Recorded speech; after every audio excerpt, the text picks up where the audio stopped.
You guys catch the Bret Baier interview with President Trump last night? Oh man, President Trump filleted Bret Baier. I'm going to get into that. I'll play some audio and a whole bunch more.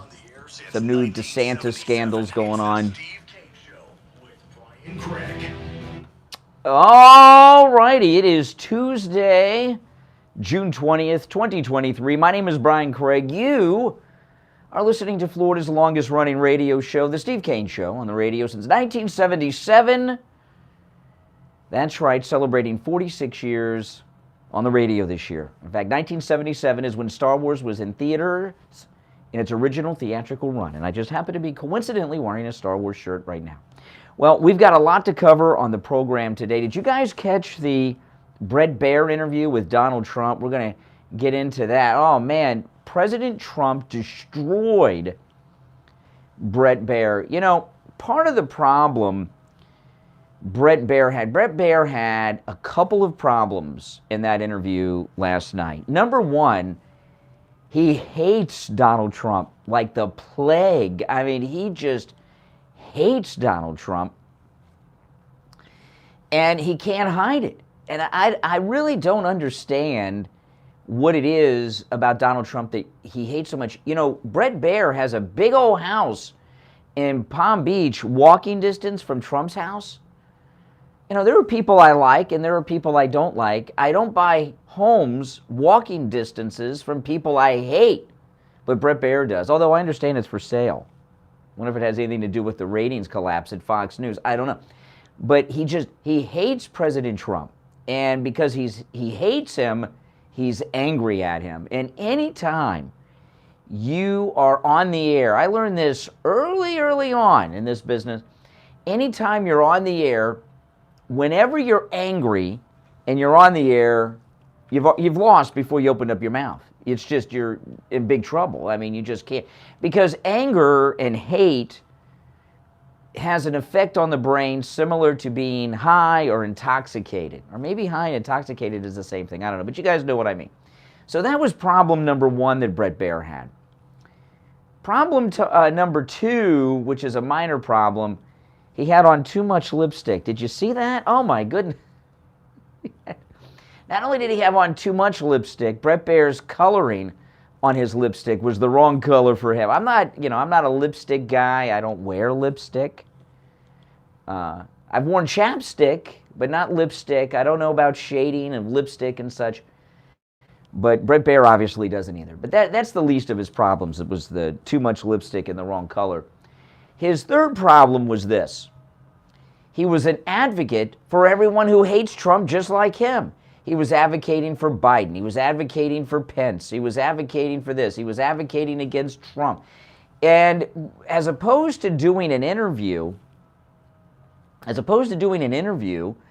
know I interview people, and I've never interviewed someone I was angry at. Same, by the way, goes for the callers. Even if it sounds as if I've lost my cool with a caller, it might frustrate me here and there, but I never get angry, truly angry, where I'm at that Bret Baier level last night with a caller or a guest, and I'm not advocating for everyone against that particular person I'm talking to. It was just, so he had a lot of handicaps going in, Bret Baier, and Trump just filleted him. I'll play some of the audio as the show goes on. If you're on hold, hang in there. Just say a couple things here before we open up the phones at 1-888-GO-KANE, 1-888-465-2631. I am going to talk a little bit about this missing submarine that these idiots went down to the Titanic on in a little bit too, and a whole bunch more. Yeah, you heard me right, idiots. Well, I'll get into that in a little bit. If I start mentioning it, I'll get sidetracked.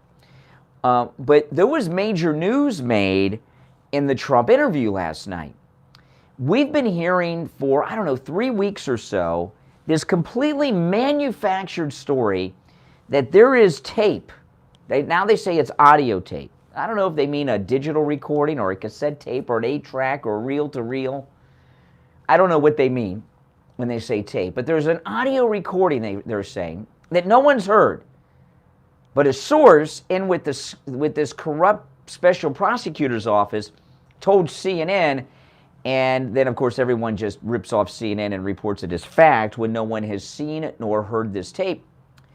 But they're saying, and they've been saying it for 3 weeks, these Trump haters, that there's an audio tape of President Trump sharing classified attack plans that the United States has against Iran to people without clearance out in the open.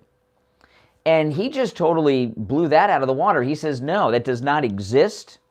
He says he has never even seen attack plans on Iran, and he didn't possess them. He said he had some newspaper articles and some magazine articles printed up, but no classified documents. And all the coverage of this interview, that part is really not even being reported. It's almost like a afterthought, if it's even mentioned. In fact, Bret Baier, who asked the question, didn't even follow up, really, when Trump blew that out of the water, because they want to continue to promote the fake news story that it exists. Let me play some of that. This is that portion of the interview. It wasn't a document. Okay. I had lots of paper. I had copies of newspaper articles. I had copies of magazines. This is specifically a quote. You're quoted on the recording saying the document was secret, adding that you could have declassified it while you were president, but, quote, now I can't. You know, this is still secret, highly confidential. And the indictment cites the recording and the testimony from people in the room saying you showed it to people there that day. So you say on this on tape it's just the opposite. that you can't declassify, so why have it? When I said that I couldn't declassify it now, that's because I wasn't president. I never made any bones about that. When I'm not president, I can't declassify it. That's what you said. You didn't declassify it. I said no. I said I couldn't declassify. That wasn't a document, Brett. There was no document. That was a massive amount of papers and everything else talking about Iran and other things. And it may have been held up or may not, but that was not a document. I didn't have a document per se. There was nothing to declassify. These were newspaper stories, magazine stories, and articles. I'm just saying. Okay, now that's the biggest takeaway from the interview, because they've been running this fake news story for weeks, that he had the classified attack plans on Iran, and he said he didn't have them, never had them, and it was some newspaper articles he was talking about and magazine articles. Well, the recording and the people in the room who testified. These people are very dishonest people. They're thugs. They're thugs. If you look at what they've done to other people, what they've done to and overturned in the U.S. Supreme Court, these are thugs. The suggestion was that you wanted this as evidence that the military, the chairman of the Joint Chiefs, General Milley, had preemptively sent you plans for a possible attack on Iran, and that you didn't order that to happen. That's the suggestion. I never ordered it to happen, no. But that's why you wanted the document. I don't think I've ever seen a document from Milley. Milley, frankly, was incompetent. The last one I'd want to attack with as my leader would be Milley. That I can tell you. Okay, so Trump in that clip there totally debunks this fake news story. And Bret Baier immediately goes on to some other things because they don't want that takeaway. In fact, I bet you when Fox News plays highlights, they don't highlight that portion of the interview, because if they highlight that, and if the news highlight that portion of the interview, they won't be able to push the fake news story that he shared classified attack plans on Iran to some people outside. All right, if you're on hold, hang in there. I'm Brian. It's the Steve Kane Show. Back after this. Don't sit on the sidelines. Get in on the action. Call the Steve Kane Show live on air now. 888-GO-KANE-1. This is the Steve Kane Show with Brian Craig. You know, a good home security. Welcome, guys. If you're new to my channel, make sure that you subscribe, everyone. I thought Trump did a great job last night. Bret Baier was destroyed in that interview. Oh my goodness, was he destroyed. There's no way he felt good after that interview. He got his clock cleaned.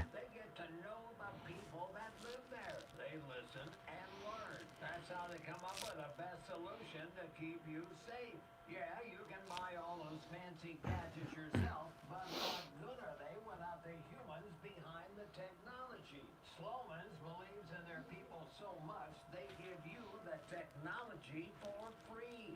So not only do you get a human security advisor, you get a customized home security system with professional installation when you use their low-cost central station monitoring. The system includes LED touchscreen pad, a motion detector, 3 armed doors, and backup battery.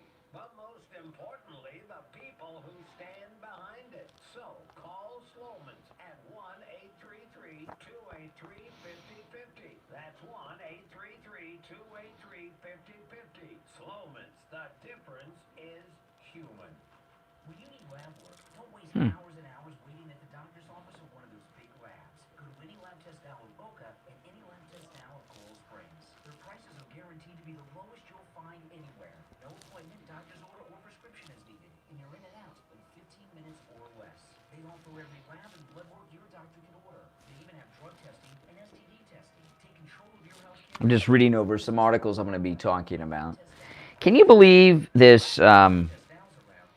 This submarine that goes 2.5 miles beneath the ocean to the Titanic is controlled by a PlayStation home computer system remote control, a PlayStation controller. What the hell? Who goes down on a submarine 2.5 miles beneath the ocean on a submarine that's controlled by a PlayStation controller? You have to be out of your freaking mind. There's some things civilians just shouldn't be doing. I'm going to talk about this on the air in a little bit. Getting older doesn't mean you have to feel old. This is Brian Craig, and I want to tell you about my anti-aging. It's insane. Dr. Rich Matez at the Baier Station West LA and hormone replacement pellet therapy. Hormone replacement It wouldn't get me going down on a submarine like that. No freaking way. restore your hormones to where they were when you were in your 20s. Submarines are dangerous. Might be more dangerous than going up like on Bezos' rocket. Completely stops and reverses all the signs and symptoms of menopause. Mood swings gone. Night sweats gone. I've met listeners before and after hormone replacement pellet therapy with Dr. Matez, and when I first meet them, they're like Joe Biden, and no one wants to be like him. And then I meet them again after they began hormone replacement pellet therapy, and they have their energy back, just like Trump. They're standing up tall, and they feel years younger. Now, it's always a free consultation with Dr. Matez. When you tell them you heard about him on the radio, 561-320. All right, we're coming back. 561-320-8893. Now back to the Steve Kane Show with Brian Craig. Listen in the Palm Beaches on 95.9 FM, the Treasure Coast on 106.9 FM, hear us in Boca on 95.3 FM, Fort Lauderdale on 96.9 FM, and anywhere in the world at TrueOldiesFLA.com. All right, welcome back. I'm Brian Craig. It's the Steve Kane Show, Florida's longest-running radio show. If you're on hold, stand by. Man, a huge special going on right now at MyPillow.com with our promo code KANE, of course, K-A-N-E at checkout. And it's the MyPillow slippers. In fact, I've picked out 2 more pair. I already have 2. I'm going to get 2 more because they got some new colors. And I like this one blue color a lot. And I told my wife to order 2 more pairs. Right now, you can get the MyPillow slippers for as low as $25 a pair. Wow. I know, right? That's so low, I tell you. As low as $25 a pair with our promo code KANE, K-A-N-E, at checkout at MyPillow.com. Now, they have a whole bunch of new colors and new sizes. They have smaller sizes for women and children, and also larger sizes, bigger sizes, wider sizes for men, as low as $25 with our promo code KANE at checkout, K-A-N-E. You can also order by phone toll-free, 1-800-716-4879. 1-800-716-4879, promo code KANE, K-A-N-E, at checkout. All right, so we're talking about this incredible clock cleaning that President Trump did on a pudgy Bret Baier last night who was wearing too much lipstick. Is he transition? You know, Mike, is he transition? I don't know. Oh, my goodness. You're on the air. What's your name? Where are you calling from? Hey, it's Robin from Palm City. Good morning, everybody. Hey. Too loud, let me know, Brian. I had 2 items. I know you were talking about the interview, but I also hope they don't come up with AI and video recordings of him. And then secondly, what are your thoughts about them using that magistrate again, Reinhardt, who was the one that signed off on the warrant for Mar-a-Lago to begin with? I'm not worried about that. The judge in the case is this MAGA judge that Trump appointed. Her courtroom is at the federal courthouse in Fort Pierce, okay? And yeah. Smith got a ruling that Trump can't disseminate or talk about any documents. Oh, please. They said he can't talk about classified documents, so he can't. So he already cannot reveal classified information publicly. That's a ruling that's already in effect because the documents would be classified. Since they're classified, Instead of the judge is all I'm because at this is how they roll in the federal court system. At these lower level, when they have these lower level things like this, okay, they go to the magistrate. But the judge that's overseeing it is a MAGA judge appointed by Trump. And since her courthouse is in Fort Pierce, St. Lucie County, this is the most MAGA community next to Martin County in America. We're cool. Don't worry about it. The documents. Nah, don't worry about that. The documents are already classified, so you can't talk about them publicly. So what's the big deal? I feel like they continue when they want to look for Reinhardt. Unless Friday was his day to be on the schedule as the magistrate. Nah, I wouldn't read anything into it. Trump. None of them like Trump, okay? I mean, gee whiz, that's try to find somebody that works for, a magistrate is not a federal judge. They're not appointed by a president. They're hired by the judges, and they all aspire to be federal judges.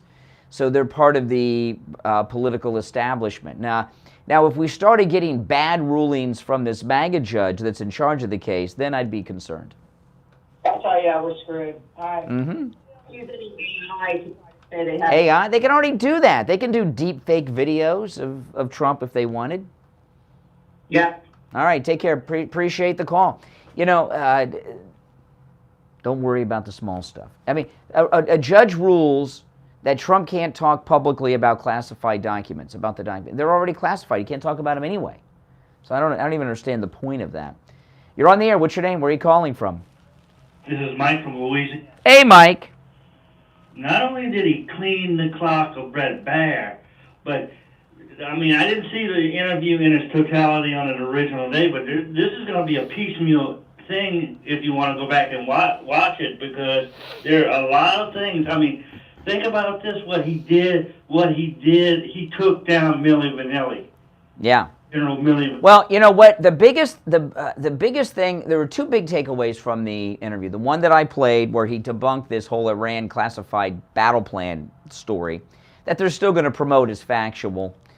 And the other thing was when Bret Baier had asked him if he's worried about the charges, he said, based on the law, 0% worries. And it was interesting how he said based on the law, because these are corrupt people that don't care about the law, and they're going after an innocent man. I thought that was pretty clever word choice that he used there. But he also dropped that he believes the prosecutors may have planted evidence in those boxes because they wouldn't allow any of Trump's people around to observe them when they grabbed him.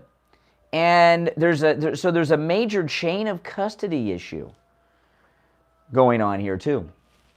Right, and that's the thing. But I mean, when I heard him call Milli Vanilli incompetent, that's big, that's huge. I mean, look, on this radio show we talk about him all the time, Milli Vanilli. There's a reason why we call him that, because he's fake, you know. That's right. He's fake.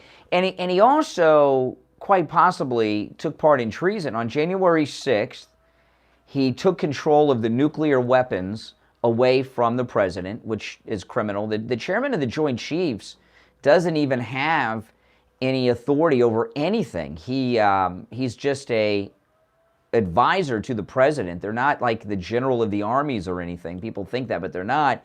He took control of the nuclear weapons illegally. He had conversations with the Speaker of the House about removing the President of the United States from power. That sounds like a coup. And then for some reason, he decided to call up the top general of the Chinese army and talk to him about January 6th and Trump while everything was going on. Milli Vanilli should be court-martialed for treason and his coup conspiracies, be stripped of all of his stars, and be sent to Leavenworth. I mean, this guy's a real bad dude. Well, the big punishment for treason is hanging.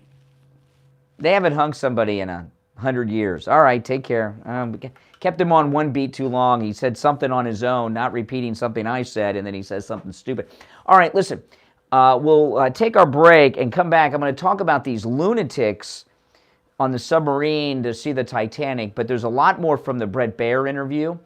And also, there's something rather scandalous involving Ron DeSantis. Can you imagine? Ron DeSantis. There's something going on with Ron DeSantis and his campaign that I'm going to share with you coming up too, that should be a concern to many people who, before Ron DeSantis blew his cover,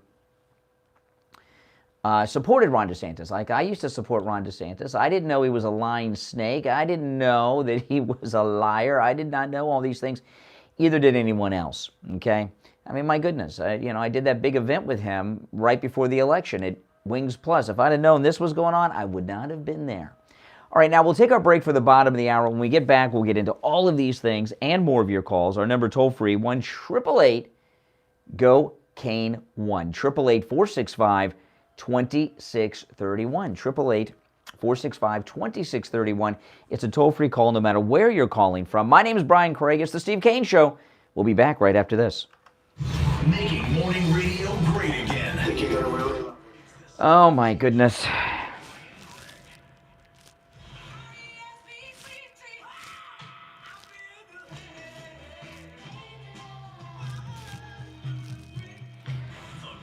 So how do you think Trump did on that interview last night? I think he just filleted him.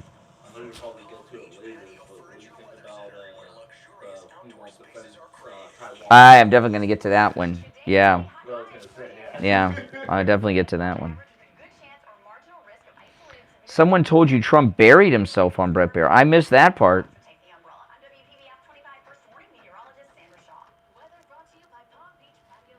I missed that one. I watched that whole interview. Trump destroyed Bret Baier and made his case.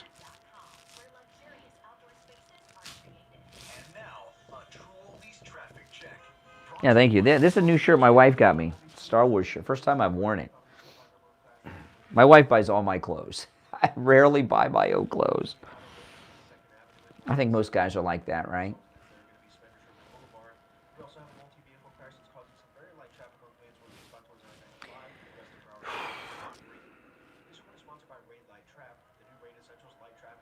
Yeah, when the interview was over, Bret Baier, he goes to break. He said, "We'll get back. The panel will," and I didn't watch. I was out. I didn't watch the panel.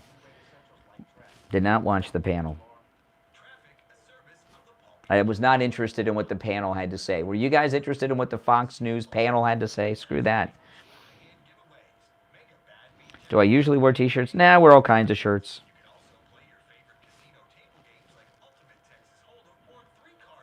I don't know what material this is, but this is one of the most comfortable shirts I own. I mean, this material is really nice. My wife knows how to buy stuff, I tell you. I don't. I never buy. If I buy something, it doesn't fit. It's either too small or too big.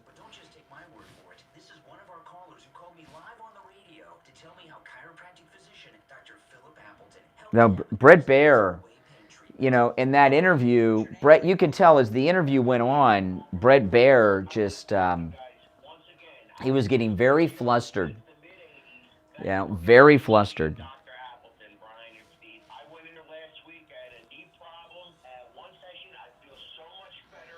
I am starving.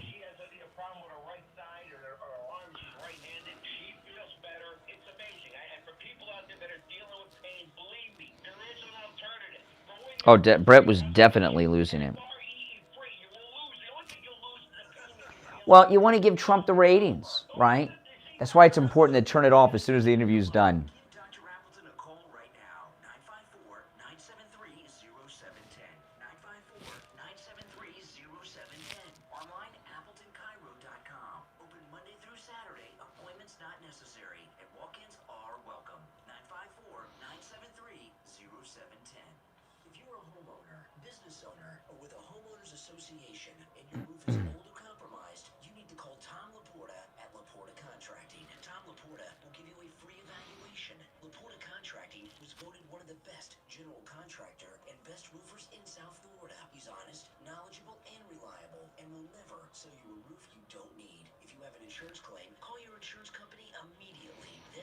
How can you justify that shirt? I don't know what that means. I want that shirt. I have no idea what that means.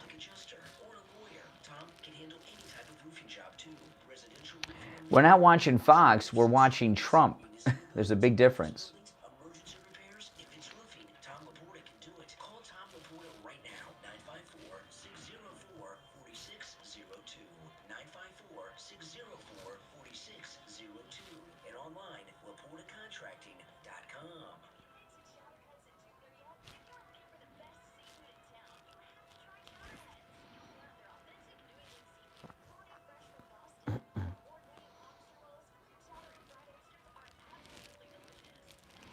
All right.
All right, we're coming back after this.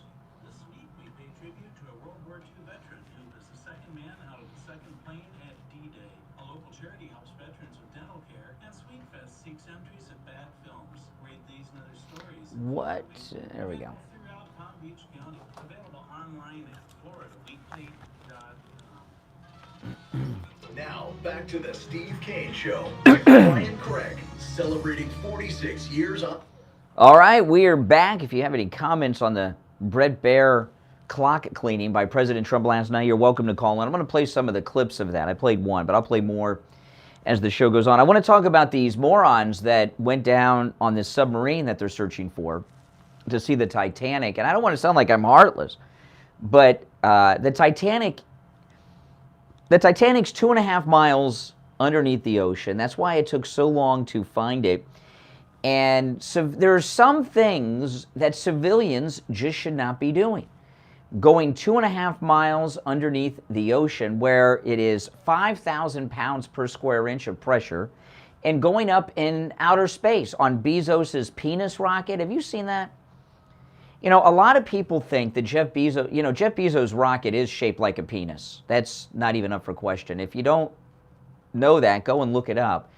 And a lot of people, whenever it comes up, say that's by accident. No, I think it's on purpose. This guy's a lunatic. But anyway, going up into space as a civilian and going underneath the ocean as a civilian are two of the dumbest things that a person can do. They're very, very dangerous. And I remember, I was a kid, but I remember when Ballard found Titanic. I don't remember the operation too much because I was young, but it was a big deal. I remember. But Ballard was in the Navy, and that was a naval operation. It was a military operation. And I always suspected, as I think about it, why did the military go to such expense to find the Titanic? There must have been some type of military or deep state thing going on. But these idiots that went down on this submarine, and I hope they're alive, and I hope they find them alive and rescue them, and they can tell people how stupid it was to go down there. But I want you to listen to this. I heard this yesterday, and I did not believe it. In fact, on my podcast last night, I didn't even talk about the Titanic lost people because this one part of the story that I'm going to share with you now seems so absurd that I couldn't believe it was real, and I had to wait till I got confirmation. Did you know that this submarine is controlled by a PlayStation controller? It's a modified PlayStation controller. Now, I got PlayStation, I got the Xbox, I got everything. I even still have a Wii. I cannot tell you how many times I've gone to GameStop to buy new controllers for the PlayStation and the Xbox. There's no way I'm going down 10 feet underwater on a submarine that's controlled by a PlayStation controller. I thought that sounded so insane. And there's a photograph of a guy holding it. It's pretty much the same controller.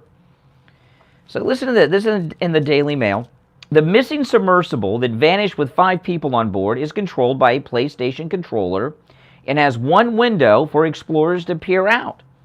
Authorities are currently searching for OceanGate's 22-foot carbon fiber and titanium vessel called the Titan after it vanished on Sunday while taking a trip to view the Titanic rescue. And I saw yesterday, it was nice when they said the Navy doesn't have submarines that can do a rescue operation that deep. In fact, this is thousands of feet deeper than any other successful rescue operation in the history of the Navy. And I noticed this started yesterday. A lot of people that have been following this submarine loss at the Titanic are saying they think the submarine might be inside the wreckage. Well, one thing you don't do, I've had a fascination with the Titanic. It was when I was a kid growing up, before they found the Titanic, it was like a big deal, right? It was like a big deal. It was always in the news. Ballard was searching for it, and it was a big deal, a big mystery. And there's a really cool movie about the Titanic that was made with Jason Robards before they found the Titanic. Anyone ever see this movie? It's not the Leonardo DiCaprio one, called Raise the Titanic. Anybody ever see Raise the Titanic? I think it's free online. You can watch it. It's pretty much everywhere. It's kind of corny, but the United States Navy actually raises the Titanic. Jeff Goldblum's in that movie, I believe, because there's some ore that can be used to make a weapon more powerful than nuclear weapons, and there's a lot of Cold War drama going on. And they actually raise the Titanic. This is not. It's a drama. It's not a comedy. I know it sounds absurd. They raise the Titanic and sail it back to New York Harbor. It's a pretty good movie. Raise the Titanic. But it was always was a fascination about the Titanic. And then when they found it, it got more exciting. And then they made that movie, and I remember I was in the theater and I saw the trailer for James Cameron's Titanic with Kate Winslet and Leonardo DiCaprio, and I saw that. I'm like, it tells you what I know when I say this. I said, what do they do? My goodness, everybody knows how it ends, right? The ship sinks. This movie's ridiculous. And then it was, the highest grossing film of all time until Avatar.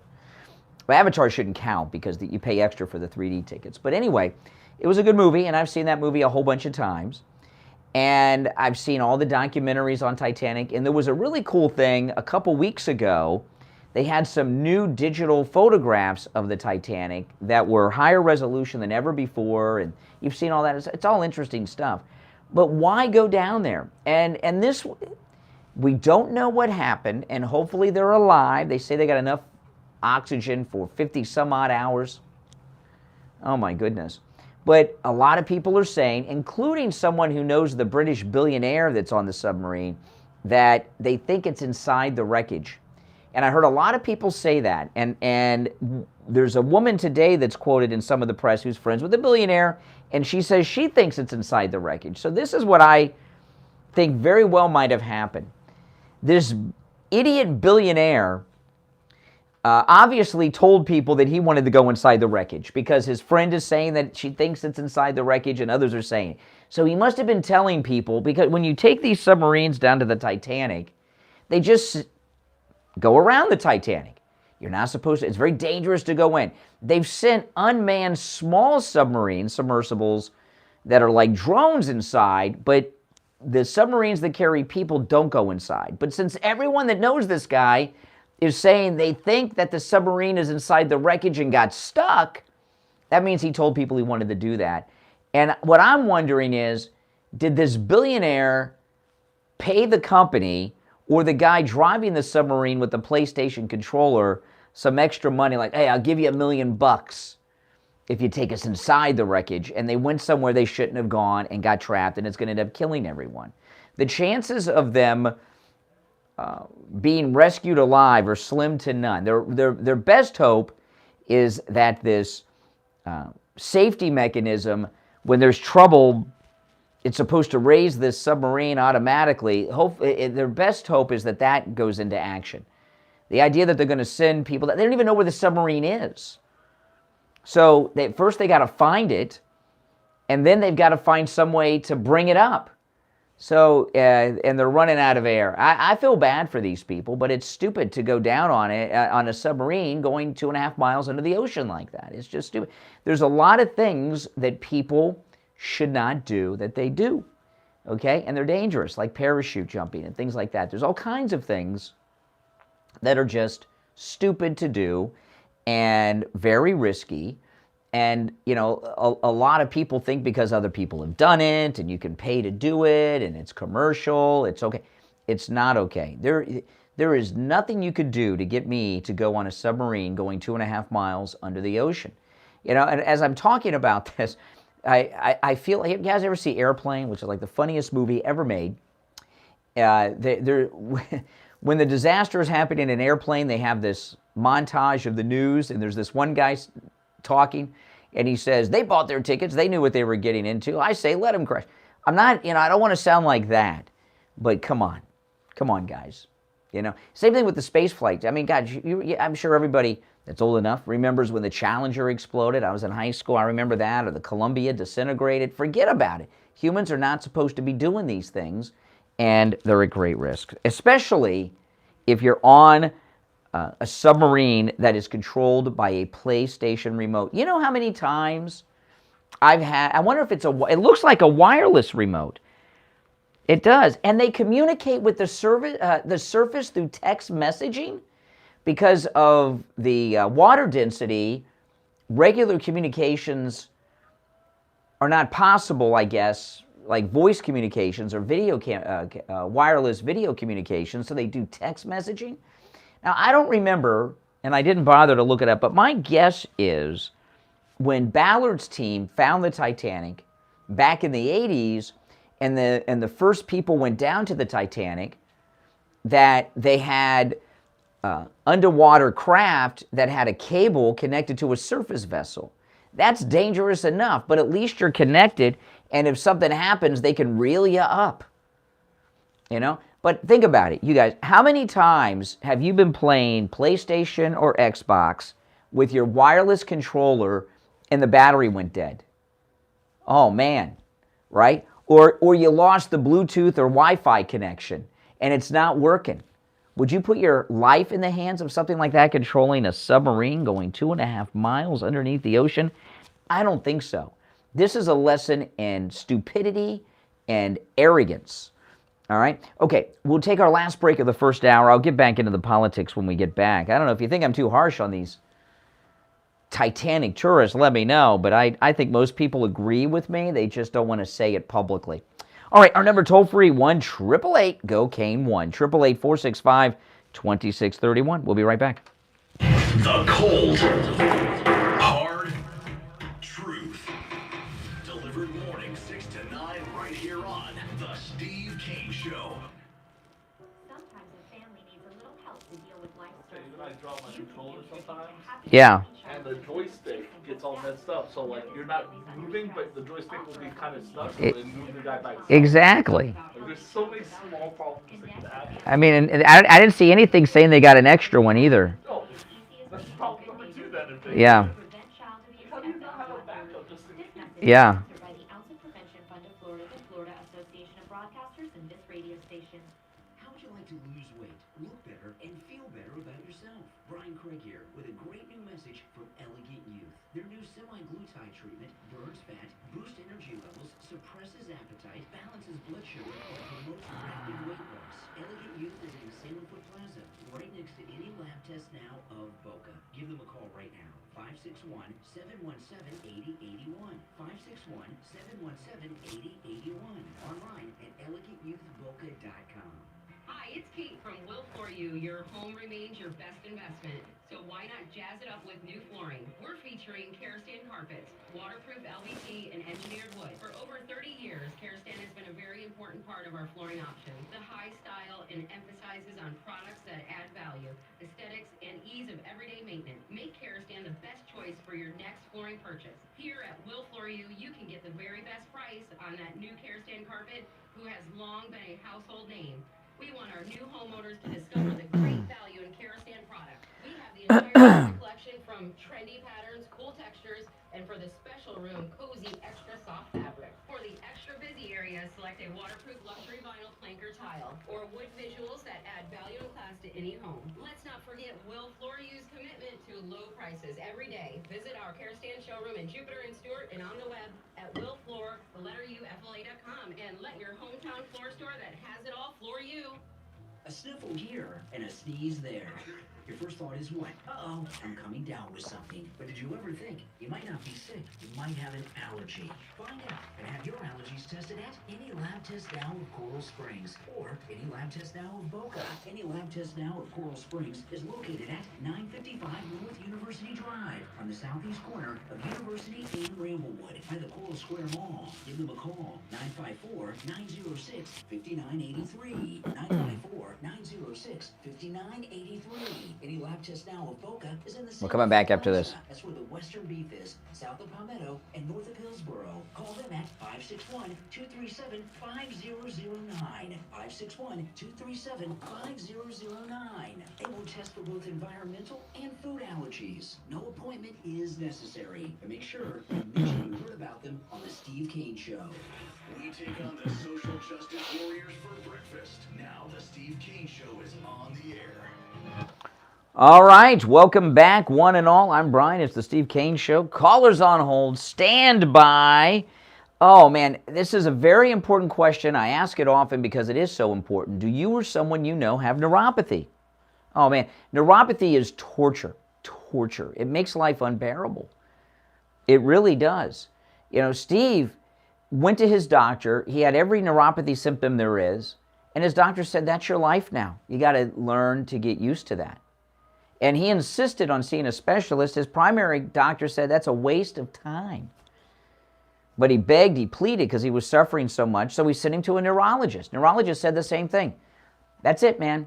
You got neuropathy, all that suffering, get used to it. That's your life. That's a specialist. They went to medical school for that. My goodness. Well, there is help for your neuropathy symptoms, a treatment plan that actually works at Lighthouse Medical Center. Now, no matter where you're located, they can help you, okay, at Lighthouse Medical Center, because they understand that people that are suffering with neuropathy, well, it's hard for you to get around. You may not even be able to drive. So even if you can't make it in, and no matter where you're located, throughout South Florida or the country, they can still help you. You know, you may even have neuropathy and don't even know it. I'm going to go through the list of the main symptoms. If you have any of these symptoms, you may have neuropathy. And if you do, call Lighthouse Medical Center. They'll give you an examination and let you know if you have neuropathy or not. Hopefully you don't, but if you do, they've got the help to relieve you of your suffering. Do you have numbness, pain, burning, or tingling in your hands and feet? Muscle weakness, loss of balance, you're falling down all the time? Are your muscles twitching? Does it feel like pins and needles in your hands and feet? Maybe you have no feeling at all in your hands and feet. Maybe you have a bunch of these symptoms. Maybe you have them all. Maybe you just have one. Give them a call. There is help available. When you call, make sure you mention you heard about them on the Steve Kane Show, and there's no charge for the consultation when you do that. Online, lighthousemedicalcenter.com, lighthousemedicalcenter.com, or call 754-222-6642. 754-222-6642. All right, let's take some calls and we'll get into the new stuff. You're on the air. What's your name? Where are you calling from? Hey, good morning, Brian. It's Lisa in Texas. Hey, Lisa. And, hey, listen, you're talking about this Titanic thing. It blows my mind. I used to be a scuba diver, okay? And I used to think that I wanted to be like, a wreck diver until I actually dove on top of an old wreck and looked inside one of the dark holes and decided you never, ever want to go inside of a sunken ship, ever. But we used to just dive around this old tanker a lot when I lived on Guam. And the thing is, you've got currents, okay, that you've got to deal with, and those guys got major ocean currents. Oh, yes. And not only that, I don't care how many times we thought we were over the wreck when we would snorkel out to then go down, right, on the wreck. We never hit it right. I mean, never. You know, we were always either in front of it or behind it or something. In fact, one time when we were about 500 feet behind it, and I looked at the ship, and it was because it was sunk, it was against the causeway crooked, right? Yeah. Got vertigo. I actually got vertigo and had to. You know, I was at. You know, I am not a very good swimmer. When I was a kid, I almost drowned. Okay, and it was pretty bad. We were, you know, when I lived in Ohio, we had above ground pools. You can't have, you know, because of the freeze. And the winter was over, and the pool was filled with dead bugs. So and I was about 2 or 3. And there was a wooden deck, and my dad's leg fell through the wooden deck, and he knocked me into the pool. I couldn't swim. I've never been a good swimmer. I can swim. I've been snorkeling, never scuba dived, done a lot of snorkeling, but I had to get rescued. I should not tell this story. This makes me look so. I had to get rescued by a girl lifeguard at the Rapids Water Park, which is down the street from the radio station. I went to the Rapids Water Park with my daughter a few years ago. And they have some really cool and wicked water slides. I love the Rapids. You go to the Rapids, have some fun at the Rapids everywhere. Okay, and they have this one water slide. You come down pretty fast, and you go around. It's like the drain of a sink, and you spin around, and there's a hole. You drop right through the hole. The pool you drop in is very deep, and it's got water coming down on every side, so you can't see. And I'm in the water. I'm like 8 feet deep. I couldn't tell what was up or down. I couldn't tell. And I got rescued by, she probably was a high school girl. You know, she was pretty manly with my daughter and all, but she was a lifeguard. She was a lifeguard at the Rapids, and she jumped in and saved me. You know, pulled me out. I felt like a jerk. But water's dangerous. And to go 2.5 miles underwater on a submarine that's controlled by a video game controller from a home video game system is stupid. That is the most ridiculous thing I have ever heard of. And my father was an avid canoeer, so he taught me to respect water. He told me water doesn't care about you. It's more powerful than you, you know, and it will kill you. Well, if this submarine, and let's hope they're alive and are rescued, you know, but you know, I get all, you know. But if this submarine went inside the wreckage of the Titanic, nothing could convince me that, oh, they're done. Yeah, they can't be, that this billionaire did not pay the company or the submarine driver a bunch of money to go into a very dangerous place you're not supposed to go. That would be my guess. Yeah, that wreckage is so decayed from the iron-eating bacteria that, I mean, it's ready to collapse as it is. And even if they tried something stupid like setting down on the deck would collapse and they'd go down, and that would be that. So yeah, that's stupid. You know, yeah, I feel sorry for everybody who was subject to. Well, listen, remember, space travel has gotten very casual lately with Bezos with his penis rocket, right? Have you seen Bezos's rocket? Yeah, it's very phallic. Yeah, it's a penis. Yeah, it's a penis. But the space program was getting very casual, and that's why Krista McAuliffe was on the Challenger. And then look what happened. The Challenger exploded on liftoff, and people said after that, well, we probably shouldn't have civilians on it. And now here we are, sending civilians up all the time now. It's very, very dangerous, and people should not be doing either of these things. No, not civilians. No, not until they can prove that it's going to be safe every time. And what was that? An O-ring, a tiny little O-ring. Which, by the way, they knew, and a lot of people that investigated that. But Neil Armstrong was put in charge of the Challenger investigation. He was still around, and NASA knew the danger and still sent it up. You can't trust these. You can't trust these people. The O-ring was frozen and didn't expand properly with the heat. It cracked, boom, that was the end of it. But the investigation, many people believe that the astronauts, at least some of them, survived the explosion. and didn't die with the explosion. I hope that's not true. All right, take care. Thanks for the call. But and if you go to Kennedy Space Center, which everybody should do, it is amazing. The museum, I went there, I don't know, about a year and a half, 2 years ago, made an incredible YouTube video. I'd not been there for many years.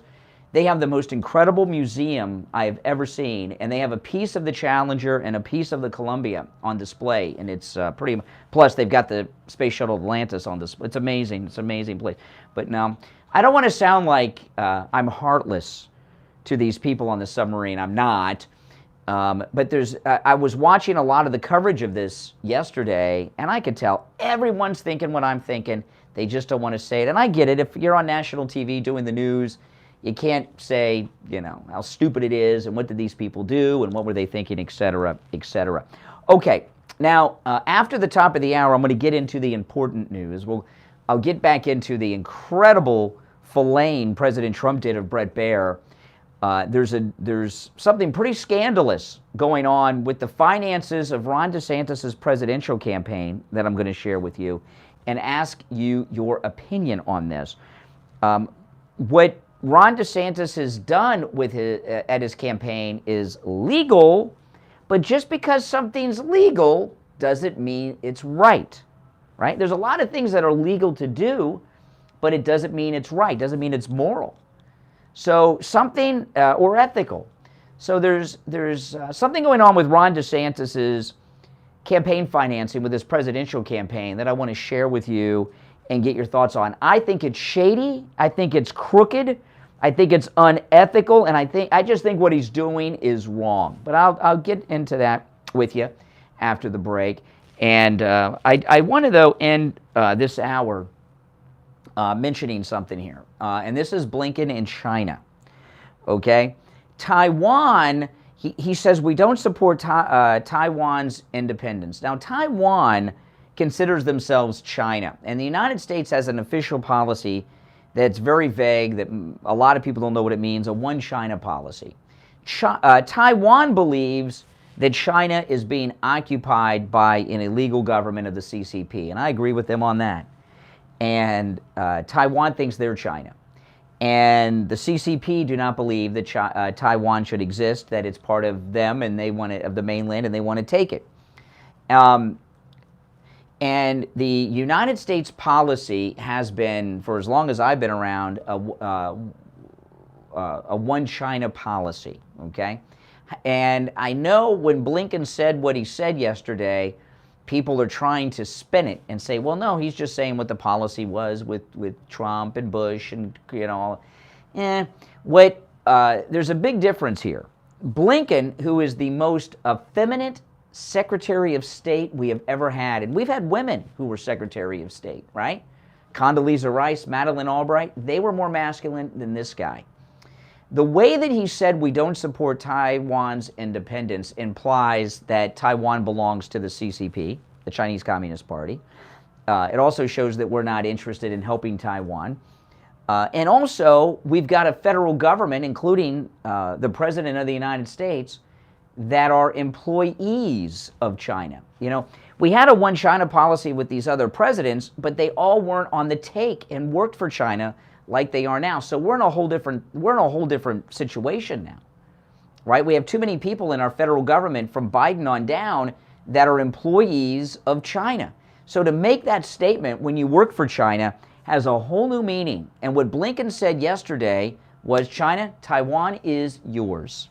America doesn't support them. We worked for you. There's more about that, but I'll get to that after the break. All right, it's the Steve Kane Show. I'm Brian. Our number toll free, 1-888-GO-KANE-1, 888-465-2631. It's a toll-free call no matter where you're calling from. 888-465-2631. I'm Brian. We'll be back after this. WWNN Pompano Beach, WIRK HD3 Indiantown. Programming paid for by Vic Canales Media Group. Broadcasting from the Robes Studio. Injured recently? Call the Robes Law Group, where winning is a habit. 561-570-5700. 561-570-5700. Robes, winning for you and our community. Your home for the Steve Kane Show. From the Palm Beach Patio Furniture Weather Center, where luxurious outdoor spaces are created, here's the oldies forecast. Good day, everybody. Hot Haze again today, above average with a good chance or marginal risk of isolated severe storms this afternoon. Either way, we're going to get storms after about 1 o'clock, so take the umbrella. I'm WPVF 25 First Warning Meteorologist Sandra Shaw. Weather brought to you by Palm Beach Patio Furniture. Route 1 Seminole Plaza Shops, North Palm Beach. Palm Beach Patio Furniture. Voted in the best patio store in Palm Beach County. PalmBeachPatioFurniture.com, where luxurious outdoor spaces are created. And now, a True Oldies traffic check.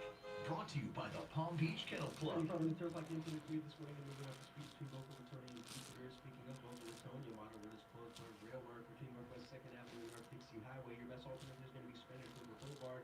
Earlier crash along Bladesburg eastbound towards 95 has cleared up, but all delays have subsided on the approach. We are seeing some minor buildup now on Southern Boulevard eastbound coming out of the acreage. This report is sponsored by Raid Light Trap. The new Raid Essentials Light Trap uses light to attract and trap flying insects like fruit flies and mosquitoes, turning your home into a restricted airspace. For insecticide-free protection that's people and pet-friendly, get new Raid Essentials Light Trap. That's Trap by Chris Baller. Traffic, a service of the Palm Beach Kennel Club. Come out to the newly renovated poker room at PBKC, open daily for cash games, high-hand giveaways, mega bad beat jackpots, and big money tournaments. You can also play your favorite casino table game like Ultimate Texas Hold'em or 3-card poker with just a $5 minimum. For more information, go to pbkennelclub.com. Here's your True Oldies ABC News update. ABC News now, I'm Lionel Moyes. The search continues about 900 miles east of Cape Cod at the Titanic wreckage site, 13,000 feet below the surface. A submersible that takes scientists and tourists to see the wreck went missing Sunday with 5 people on board, and there's enough air to survive for just 96 hours. It's not certified by any government, and those who ride it have to sign a form saying, look, this is a risky maneuver, and not only could you be injured, but you could also die doing this. ABC Sam Sweeney, bidding the dark with extreme heat and powerful storms. Cooling centers opened up in public buildings that have generators, for example, especially in those parts of East Texas where electricity is still out. Libraries, community centers, some churches have opened up their doors, allowing people to come in during the daytime and even some at night. The temperature is not falling much below 85 or 80 degrees even at night. ABC's Jim Ryan in Dallas. This is ABC News. Right now, I'm driving to work, but that's not where I'm going. I'm going to more important things. I'm going to visit Papa. I'm going to go out with friends and to an anniversary dinner. And I look out at the big trucks and buses and people walking and think, we're all going somewhere. And we need to work together to share the road and get there safely. Learn how at www.sharetheroadsafely.gov. Paid for by the Federal Motor Carrier Safety Administration. A good home security system has a bajillion parts. You've got your motion sensors, glass break detectors, camera lenses, signal relays, but none of that really matters if you don't have one important piece, a human being. That's right, a real human being. When a Sloman's home security advisor visits a home, they get to know the people that live there. They listen and learn. That's how they come up with the best solution to keep you safe. Yeah, you can buy all those fancy gadgets yourself, but what are all those without the humans behind the technology? Sloman's believes in their people so much, they give you the technology for free. So not only do you get a human security advisor, you'll receive a customized home security system with professional installation when you use their low-cost central station monitoring. The system includes an LED touchscreen pad, a motion detector, 3 armed doors, and a backup battery. But most importantly, the people who stand behind it. So call Sloman's at 1-833-283-5050. That's 1-833-283-5050. Sloman's, the difference is human. Suffering from burning, tingling, or numb feet. We need to pay special attention as we discuss neuropathy with Dr. Aaron Ostofsky, DC, owner of Cleveland Delta Money. Dr. Ostofsky, what is neuropathy? Peripheral neuropathy is actually nerve damage to the legs and feet. And what are the symptoms? The major symptoms are numbness, tingling, burning, muscle cramps, coldness in hands or feet, and problems with balance. Is neuropathy treatable? It is treatable, and we have seen great results. Call 561-287-3255 today. The first 25 callers will receive a free nerve damage screening. Space is limited. Call 561-287-3255. 561-287-3255. The free screening is 100% registered. Prescriptions and other medications eligible fees to pay. Cancel payment for any other service, examination, or treatment will be and within 72 hours to respond with the advertisement or treatment. Discount fee or reduced fee service. Love the outdoors and the open road? Don't miss RV Hour. Saturday nights at by Giant Recreation World's second-generation owner and CEO, Larry McNamara, and his co-host, Dwayne Adams. RBM, Saturday morning, 10 a.m., right here on the True Oldie Show. On the air since 1977, it's the Steve Kane Show with Brian Craig. All right, welcome back, one and all. I'm Brian. It's the Steve Kane Show. It is Tuesday morning, and we'll go to the phones. People are calling in. You're welcome to call in about anything I brought up so far. Let's go. You're on the air. What's your name? Where are you calling from? Doug. Oh, hey, Doug. I was watching one American Voice rather, and there's this guy, I think his name is Daniel Scott. Man, he loves Trump, but man, does he hate Ron DeSantis. He had a video of Ron DeSantis as a 2-foot-tall midget running around. It was pretty funny. I've never seen anybody on media that hated DeSantis as much as this guy. He calls him a racist. Anyway, so it's amazing. A racist? A racist. Well, you know, he's a lot of things, but, you know, I haven't seen any racism by DeSantis. I think we're best to stick with, like, the truth instead of letting some lunatic just say terrible things. I'll tell you what's going on with Ron DeSantis that I consider to be scandalous, and I'll throw this out to you guys to let me know. Okay, Ron DeSantis's he has his presidential campaign, but he also had a lot of money left over in his gubernatorial campaign, around $80 million. They transferred the $80 million, I read this last week, to the presidential campaign. Well, that money was donated by people who thought he was MAGA, right? All the money that he raised in his gubernatorial race is when he was still a Trump supporter. And what Ron DeSantis is, and I know I'm not saying he's done anything illegal, but it's unethical in my opinion. I'd like to ask you all what you think, including you, Doug, but what Ron DeSantis has done, in my opinion, is the same as if he switched parties. It's almost as if he won the governor's race. I think it's the same thing, really. He won the governor's race, and then he switched parties and became a Democrat 4 or 5 months later. That's the same thing that he's doing here, in my opinion. And for him to take money that was donated to his gubernatorial campaign by people who thought he was a Trump supporter and MAGA and putting that in his campaign chest to undermine MAGA and undermine Trump is just wrong. It's not illegal, but it's wrong. What do you think? You know, I don't know how he got all that extra money. He didn't spend it, but I said maybe like a... Because MAGA, yeah, you deserve a refund. Absolutely, you deserve a refund. And, you know, all those people, I was at that fundraiser with him. People paid $500 a person to be in his presence. I didn't pay. I got comped because, you know, special person with the media. But these people paid $500 a person to be within his presence. I bet a lot of them would like a refund too. Yeah, man. I mean, I don't know how somebody gets all that money and what does he do with it? If he doesn't want for president, what does he do? He keeps it? I don't get how that... I don't know, but I think that the MAGA money should be returned and not used to undermine MAGA. You know, and I think that's pretty bad. All right, Doug, take care. Thanks for the call. You're on the air. What's your name? Where are you calling from? Good morning. Oh, boy, here we go. Once, twice. All right, you're out. You're on the air. What's your name? Where are you calling from? Good morning to you, Brian. This is Ronnie Big W here in West Palm Beach, Florida. First of all, I'd like to say that, hey, you say you rank number 3. I think you rank number 1 in my book. Well, thank you. Getting down to this booking thing, yeah, I was listening to it early this morning. I wanted to call you in because it really ticked me off by praising China for helping us, first of all, with the virus they gave us. This Biden administration at all. And secondly, it's sad to say that we will not support Taiwan and America's interest in it. I just can't believe all these corrupt people are in government that are leading us to the slaughterhouse. Yeah. And sold out this country. Well, you know what it is? I mean, basically, we've been conquered by China. They've bought our politicians off. They own our, not Trump, but they own Biden and all these Democrats and many Republicans like McConnell. They've conquered us. 100% right. You're 100% right on all that. And, and furthermore, they cheat the beat. Yeah. Well, let me now you're obviously a caller of color. You're a black guy, right? Okay. Now I want to ask you a question. Now, everybody was making a big deal about Juneteenth yesterday. And the day before Juneteenth, coincidentally, is Father's Day. Now, 80% of African American children are born in a home without a father in it.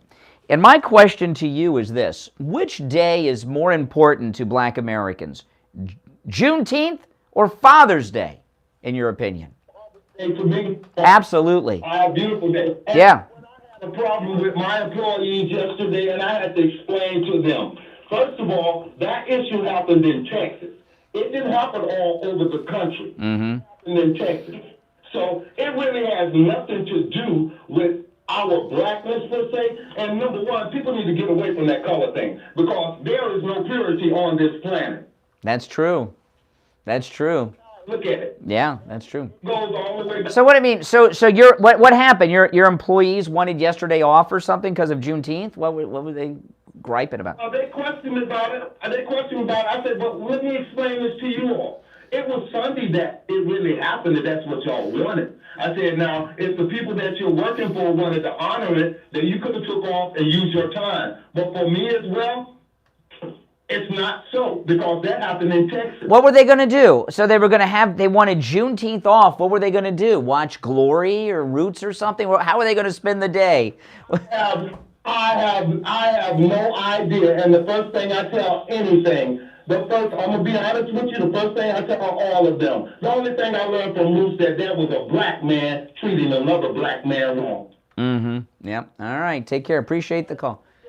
Thanks for the call. The reason I mention that is I think Father's Day is more important to the black community than Juneteenth, because the fact that 80% of African American children are born in a home without a father is a terrible thing, and that needs to be corrected. And that's not a good thing. And Juneteenth seems to be much more important to the media than Father's Day, in my opinion. All right, now we're going to take our first break of this hour. When we get back, there's much more to share. Great calls today. I tell you, some good callers today.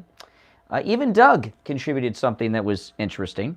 Our number, 1-888-GO-CANE, 1-888-465-2631. By the way, if you ever miss a show or a portion of the show, go to our radio station website, TrueOldiesFLA.com. And at TrueOldiesFLA.com, about an hour after we go off the air every day, an hour or so, it's not right on the clock, but Mike, our board op, he uploads the entire show as a podcast, and it is archived up there forever, TrueOldiesFLA.com. And if you called in, you want to hear your call or download your call or save your call to show off to all your friends, you can do that too, TrueOldiesFLA.com, and the shows are archived up there forever. All right, we'll be back after this. Don't sit on the sidelines. Get in on the action. Call the Steve Kane Show live on air now. 888-GO-KANE-1. This is the Steve Kane Show with Brian Craig. It's cataract surgery season. Middleman Eye Center is offering the next level experience in IVF cataract surgery. New technology, new lenses, and a new office-based surgery experience awaits you. Contact Middleman Eye Center. Call or text 561-500-2020 or visit us on the web at middlemaneye.com to schedule or for more information. If you're a homeowner, business owner, or with a homeowners association and your roof is old or compromised, you need to call Tom Laporta at Laporta Contracting. Tom Laporta will give you a free evaluation. Laporta Contracting was voted one of the best general contractor and best roofers in South Florida. He's honest, knowledgeable, and reliable, and will never sell you a roof you don't need. If you have an insurance claim, call your insurance company immediately. Then call Tom Laporta. New laws are in effect that allow Tom to negotiate directly with your insurance company on the cost of all repairs, so you don't necessarily need to employ a public adjuster or a lawyer. Tom can handle any type of roofing job too. Residential roofing and repair, commercial roofs, schools, municipal buildings, office buildings, emergency repairs. If it's roofing, Tom Tom Laporta can do it. Call Tom Laporta right now. 954-604-4602. 954-604-4602. And online, LaportaContracting.com.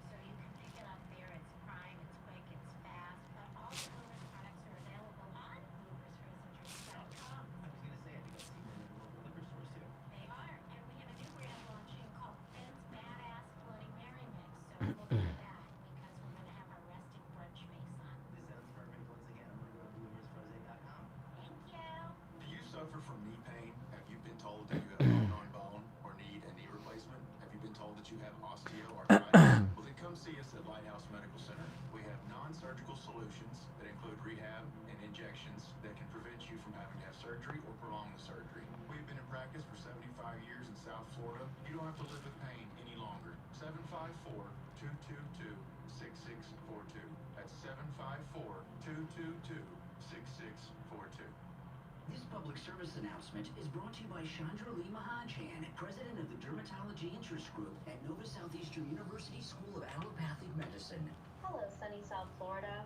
Non-melanoma skin cancer is the most common type of cancer in the United States. It can come in the forms of squamous cell cancer or basal cell cancer, and it occurs from harmful UV radiation or ultraviolet radiation that comes from the sun. Protect yourself by avoiding excessive sun exposure, wearing protective clothing, and using sunscreen. Now back to the Steve Kane Show with Brian Craig. Listen in the Palm Beaches on 95.9 FM, the Treasure Coast on 106.9 FM, hear us in Boca on 95.3 FM, Fort Lauderdale on 96.9 FM, and anywhere in the world at TrueOldiesFLA.com. All right, welcome back, one and all. I'm Brian. It's the Steve Kane Show. Callers on hold, stand by. Are you suffering with pain? Any kind of pain, acute pain, chronic pain, any kind of pain? Well, if you are, you don't have to. Call Dr. Appleton. He's my chiropractor. His laser wave pain system, it works on so many different kinds of pain, and it's really amazing. You know, my knee pain, years of suffering from my knee pain after my skateboard accident. 2 treatments and the pain was gone. I went in for my first treatment on a Thursday. Friday, the pain, a lot of it was gone. And then I went in for a second treatment on Saturday. First treatment was on Thursday. Second treatment was on Saturday. Sunday morning, I woke up without any pain in my knee for the first time in years. It's been over a year, and the pain has not returned. My arthritis that I had in my hand, that pain was gone after just 1 treatment with Dr. Philip Appleton's laser away pain treatment. My shoulder pain that I went in for, you know, I had a shoulder injury. I tripped and fell and hurt myself pretty bad, my shoulder. 1 treatment, and I was in a lot of pain, man. I was in so much pain in my shoulder that I was going to go see, it was Friday, I was in pain, and I was going to see Dr. Appleton Saturday morning. You know, appointments aren't necessary. Walk-ins are welcome, even on Saturdays. I was just going to show up Saturday morning, and around 4:30 in the afternoon, I just couldn't take the pain anymore. I got in the car, drove over to Dr. Appleton's right before the office closed. He saw me. He treated me. No appointment. I didn't call ahead or anything. And by the way, it's not just because I'm friends with Dr. Appleton. He's so great and everything. There were other listeners that I ran into when I felt like it was a personal appearance. That were there late in the day, too, being treated by Dr. Appleton. His laser away pain treatment works on so many different kinds of pain. There are no injections, no surgery, no downtime, and, of course, no drugs. Give Dr. Appleton a call. He's a chiropractic physician, and he wants to rid you of your pain. 954-973-0710. 954-973-0710. Online, AppletonChiro.com. You're on the air. What's your name? Where are you calling from? Kevin Parkland. Hey, Parkland. What's up? How you doing? Listen, I see all the stuff that's going on and stuff, but it even happens here in our local community. This guy, Scott Peterson, that was the coward of Broward. Yes, absolutely. I've watched everything, I've read everything about this case since it happened. I can promise you, the defense, I guess, is starting tomorrow. The state's closing their case today. If people truly want to know what the truth is, if they watch the trial, I promise them that they'll see that this guy did everything he possibly could. And that's all I got. Well, let me tell you this before we move on here. I'm glad you called in about that, because I did talk a little bit about this the other day. Scott Peterson is the Broward Sheriff's deputy that was assigned to Marjorie Stoneman Douglas. And I was watching his defense lawyer, who's a legal pundit on Fox News Channel, and I was listening to his defense of his client. I used to like that guy. He's just like every other criminal defense attorney, total low-life scumbag pond scum. You know, Nicholas Cruz, the deputy knew Nicholas Cruz was there. One of the maintenance men saw him get dropped off by the Lyft or Uber, got on the walkie-talkie to the deputy and said, Nicholas Cruz, he has a bag in his hand, is walking towards Building 12 purposefully, like with a purpose. He was... You know, I talked to a couple times. I ran into Nicholas Cruz once before the shooting at Wawa. He scared the crap out of me. I didn't know who he was till the shooting happened. Scared that he was a loon. He's about 5 feet tall, but he's insane. About the same height as the Helter Skelter, you know. And serious. And he was. I remember him. You're in Parkland. You know the Wawa. He was getting a sub at Wawa, and he was wearing pajama pants at 5 in the morning, and he just stared at me, scared the crap out. When I went out to the gas pump, I was looking behind me. He scared me that much. And remember, one of the girls that did an interview said she ran into Nicholas Cruz when he was making his escape, and she talked to him and said, "You're here, I'm shocked. I thought you would have been the one doing this shooting." Remember? So when the deputy got the radio call that Nicholas Cruz was there, he was afraid of Nicholas Cruz, so he went and hid. He called in fake radio calls. He pretended to not know where the shots were coming. Let me tell you, those two school teachers, yeah. Well, the guy who saw him wasn't even supposed to be at the school. His name is Medina. Medina was a school security guy who was having affairs with 12th graders. The school board fired him. And well, what's that got to do with him doing the radio call to Peterson? He did not tell anybody about That was no. It was widely reported right after the shooting that he saw that let me finish and then you can tell me that I'm wrong. I'm okay, but he was it was widely reported that he called over the radio. I don't know who the guy was. Had called over the radio that he saw Nicholas Cruz walking towards Building 12. That is 100% correct. So I was right.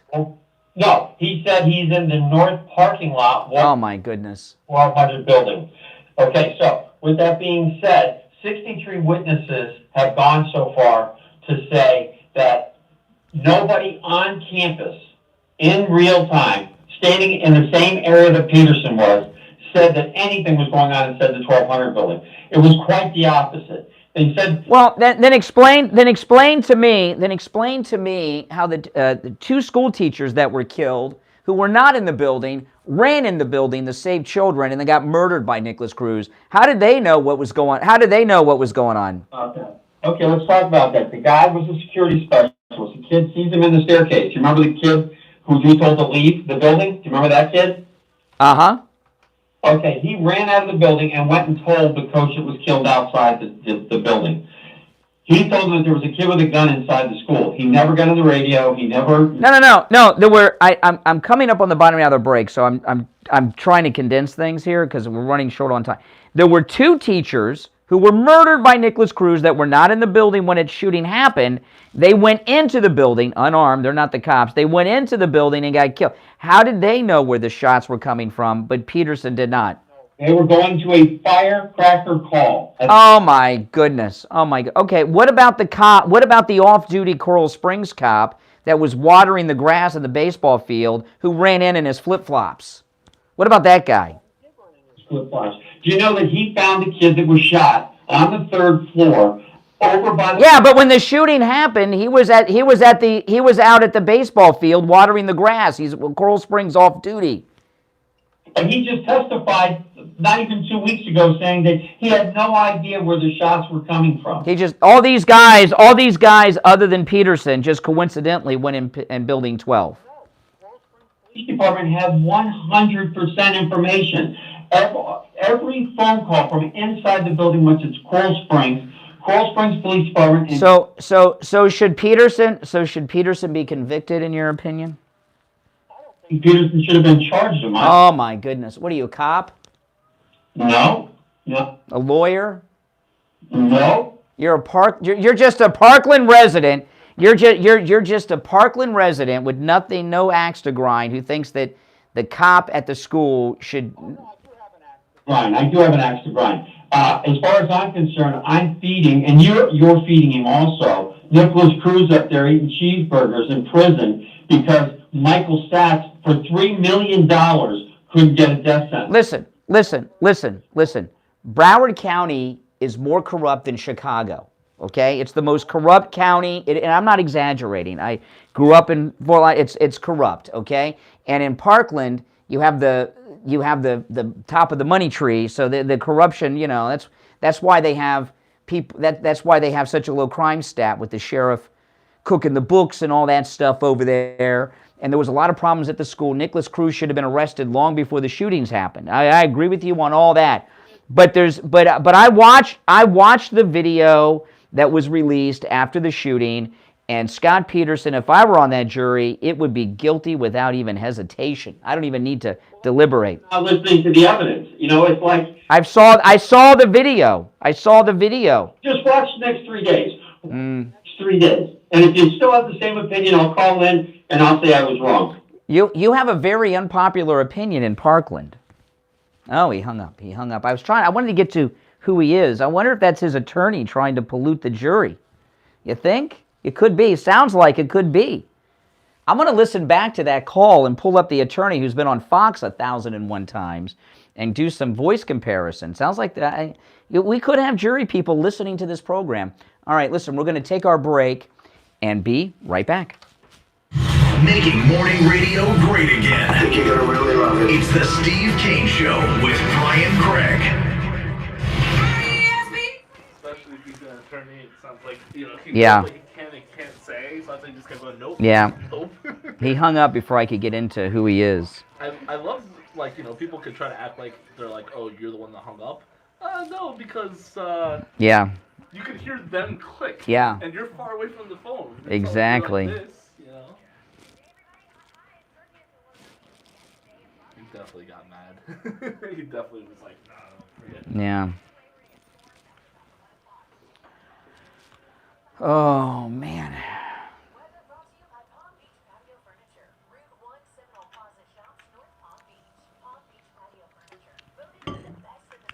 Hello? What's your name? Mm-hmm.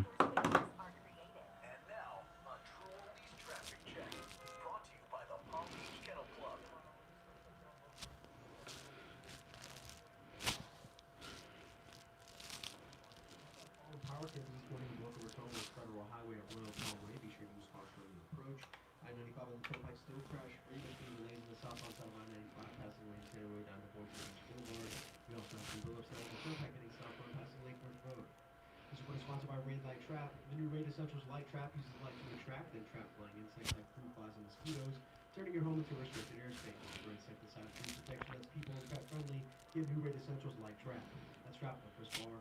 Traffic, a service of the Palm Beach Kennel Club. Come out to the newly renovated poker room at PBKC, open daily for cash games, high-hand giveaways, mega bad beat jackpots, and big money tournaments. You can also play your favorite casino table games like Ultimate Texas Hold'em or 3-card poker with just a $5 minimum. For more information, go to pbkennelclub.com. Hey, good morning, Brian. It's Lisa, and my husband and I... Hey, guys, if you're new to the channel, make sure you subscribe. There's over 1,300 people in the live stream. If you love Trump, press 1. If you don't, give me a 2. I'm not expecting too many 2s. I mean, I don't know how anyone could not love Trump, but 1 if you love Trump, 2 if you don't. There you go. I love all that. Look at all that Trump love. Look at that. Awesome.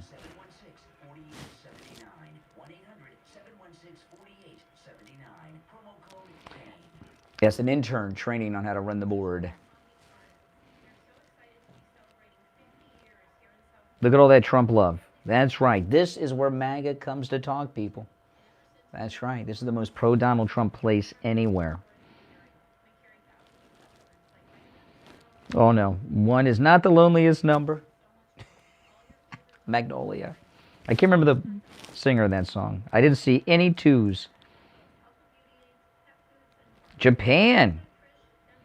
Are you really from Fukushima?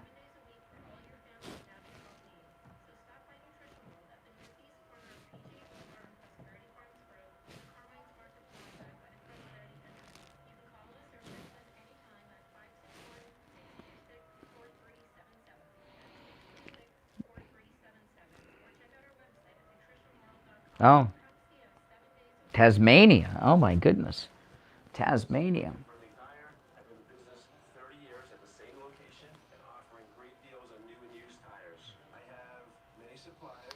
Oh, man, I am starving.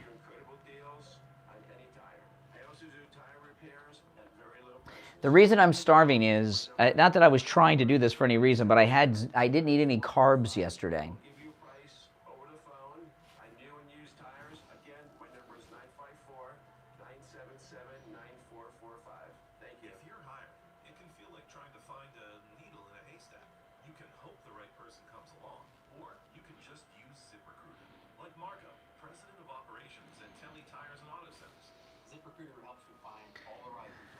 Oh, I'm going to go back over the Trump interview. I haven't even played the audio of the Trump interview yet. I talked about it earlier on, but I'm going to go back to it. Okinawa.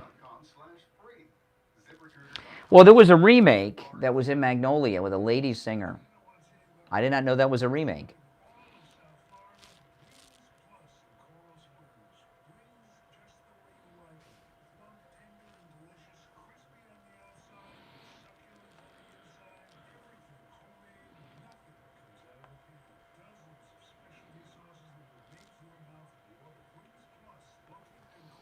All right, we're coming back.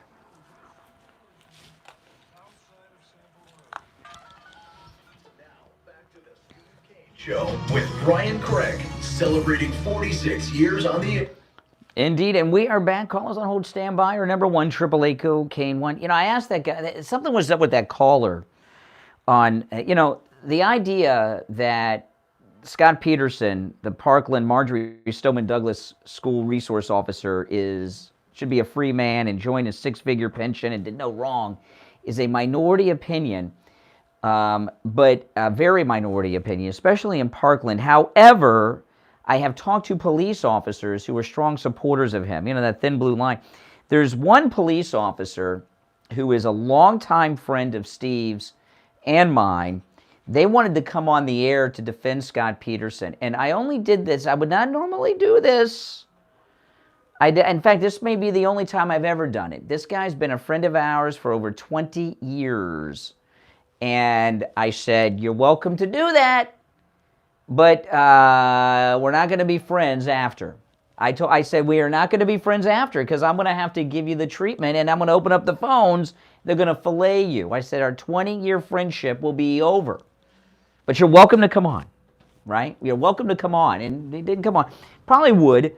But that's why I asked that caller if he was a cop, because I do know some police officers support him, because I've talked to some who do. All right, let's go. You're on the air. What's your name? Where are you calling from? Yeah, this is Richie. Richie, the bus driver. Yes, yes. How you doing today? I'm gonna have to go into your bank of convictions. Okay, Rittenhouse, Brian Craig. This guy deserves to go. No, excuse me. Excuse. Slow down, Richie. Richie, slow down. Slow down. You want to repeat it 3 more times and then let me respond? When we talk about issues on this program, we talk about news as it's happening. And oftentimes, for example, Kyle Rittenhouse, I said, based on what we now know, this is my opinion. Then we find out other things. Like we got the video. We found out what really happened. And I said, oh man, now we got the evidence in. This guy is not guilty and should not even be on trial. He should have, they should have even arrested him. Okay? So I don't know why, I don't know why, the day after it happens and we don't know anything other than the news accounts, it's a different story, man. Yeah, but you spent the whole day attacking him like that. What am I, it was the top, hold on, Richie, with your 2020 hindsight, okay? It was the day, you're talking about right after, and I'm talking about the information that we have now. I'm not a psychic, I can't see in the future and see what evidence is going to come forward. And when the new evidence came forward, I was a strong defender of Kyle Rittenhouse and still am today. All right, go to the next one. Okay, the subway incident in New York City that happened. Under no circumstances, the guy didn't do it on purpose, but he should have killed a man, and he deserves to be. Well, and then what happened? We got some eyewitness Richie, when you're talking about things as they happen, okay, I always say, and in fact, on the subway discussion, I said, I was very particular about this. You guys can go to trueoldiesfla.com and find that show and listen to the whole thing, okay? I said, based on what we know now, I said, however, today, more information could come out, and then I'll change my mind when new evidence comes out. Remember that part, Richie? Oh, right. Well, right. Oh, okay. Yep, and we had an argument. Well, Richie, rarely do you support a dead black man, okay? Let's be honest here. You got a beef with black people. You spent your life driving black people around on the bus, and you got an axe to grind with blacks. I think what you're saying is totally false. Okay. You don't know what's in my heart, and I think that's terrible. I mean, that's a personal attack. Oh, what am I? You're attacking me. You're attacking me. I'm supposed to sit here and take attacks and not as you share your thoughts about me, but I'm not supposed to share my thoughts about you? How's that? What world is that? You're going after me personally. I'm going after you on your show. No, you're going after me personally. Now I know gee whiz. Yeah, so you can attack me. Go to the next. What is it, Zimmerman? No, that's Zimmerman. I'm going to go to this case. I haven't been watching this trial. This guy that just called up this whoever he was, and you already have Scott Peterson convicted, and you haven't watched one bit of evidence that's. No, not true. I did watch some of this trial, but I watched some of the trial on YouTube, not Court TV. It's called Something Crime and they carry the trial. No, I've watched some of the trial. No, I have. I haven't watched anything. So. Oh, okay. Well, let's hear your uninformed opinion then, since you haven't watched any of it. Well, you got the first of all, the rule that they had, let these guys in the school and don't. In other words, don't expel anybody no matter what you do. That was a rule in Broward County. Correct. That was very liberal. Okay. You also had the whole sheriff department in their squad cars, all standing down. Now, why would a whole cluster of sheriffs stand down? Because there was listen, Parkland is where all the rich, connected people in Broward County live. And, well, not everybody knows as much as you, Richie. I know you know everything, but there are people in this audience that aren't as knowledgeable as you. Well? With the stock ads up, you know also, don't you? No, I don't. Oh, you should. There's a lot of things I don't know. But I know this, okay? Okay. It is amazing. I know. People admitting they don't know everything is probably an amazing concept to you. Parkland is, for those that don't know, for the life of me, I don't understand why it is this way. It is the most elite community in Broward County. I don't know why they live on the edge of the Everglades and not the beach, but they do. They're very powerful, connected people. And right after the shooting, I was watching on one of the national news networks, they were interviewing Parkland residents, and they said, we can't believe this happened. We have the lowest crime rate. We were just named the safest city. I don't know if it was in Florida or something, or Broward, safest city designation. And what came out is the corrupt sheriff of Broward County was cooking the crime stats, okay? That if you don't arrest anyone, you have zero crime, you know, and it's a law enforcement technique to cook the crime stats, and they were cooking the crime stats. And this guy, Nicholas Cruz, he threatened the lives of a girl and a guy at that school in writing, and still they did nothing. He did so many things that he should have been locked up for. The 20-some-odd police calls to his homes and these things. They didn't arrest him. They never arrested him because they didn't want crime stats on the books. And he got away with all kinds of things that led to this. The Parkland officer, I'm telling you, when I first realized I had a run-in with Nicholas Cruz, I didn't share it for a week or two on the air because I didn't think people would believe, because a lot of people on the air, Kaufman, like to inject themselves like Forrest Gump into everything. Didn't want to sound like that. And when I first saw him arrested, I recognized him, and I drove by that school every day for our old studio. I thought, well, maybe I saw this jerk walking around, and then I realized. And then when I realized my brief run-in with Nicholas Cruz, what a scary guy he was, things connected with Scott Peterson, the cop at Parkland. He was terrified of him too. And the reality is you have an overweight slob of a cop who probably hasn't seen his penis when he's peed in years, waiting out his retirement in a cushy job in Parkland, who's a coward, who, when the shots are coming from the building, he went the other way and hid. Say this to you, okay? I agree 150% with what you just said. But the fact of the matter is that a man like that, they're using him as a scapegoat for their failures. That school was not secured for anybody. And to think that you're going to this guy was like a security guard with a 9mm against... Excuse me. I don't care what the hell he had. He was not, excuse me. Well, he should have been wearing it. When I went to high school at Stranahan High School in Fort Lauderdale, we had a Fort Lauderdale resource officer assigned to our school, and he wore the vest. You could see it under the shirt. Well, no, I didn't have Nicholas Cruz at my school, but Scott Peterson was not a security guard. He's a sworn deputy with the Broward Sheriff's Office. I get it. And I don't care, and the one cop that I referenced, there was one off-duty Coral Springs officer who was watering the grass in the baseball field. His wife worked in the athletic department at Marjorie Stoneman. And he had shorts and a t-shirt on. He went and borrowed a gun and a vest from a cop that rolled up, okay? And he went in. Scott Peterson's a coward. Yeah, I know he's a coward. I'm not denying. Well, but there's kids dead. There's kids dead because of that. All those cops. How about all those police officers that stood out? Okay. There was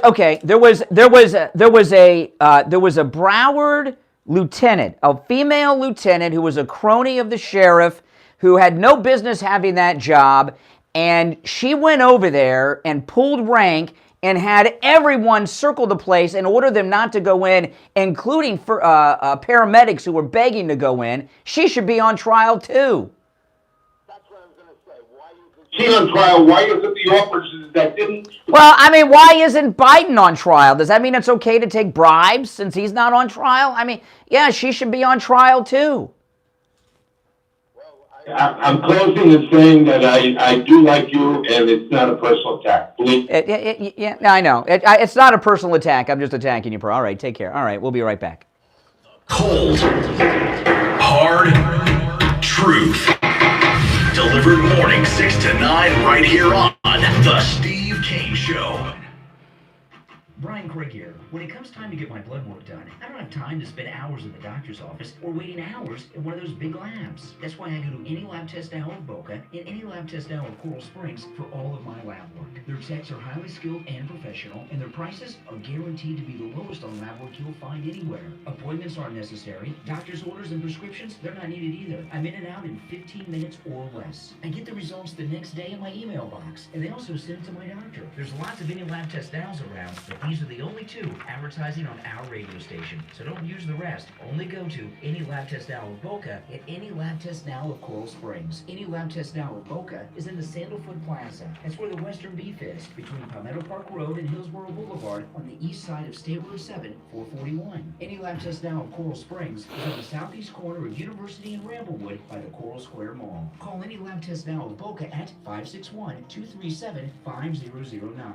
Any Lab Test Now of Coral Springs number is 954-906-5983. And don't forget to mention that you heard about them on the radio.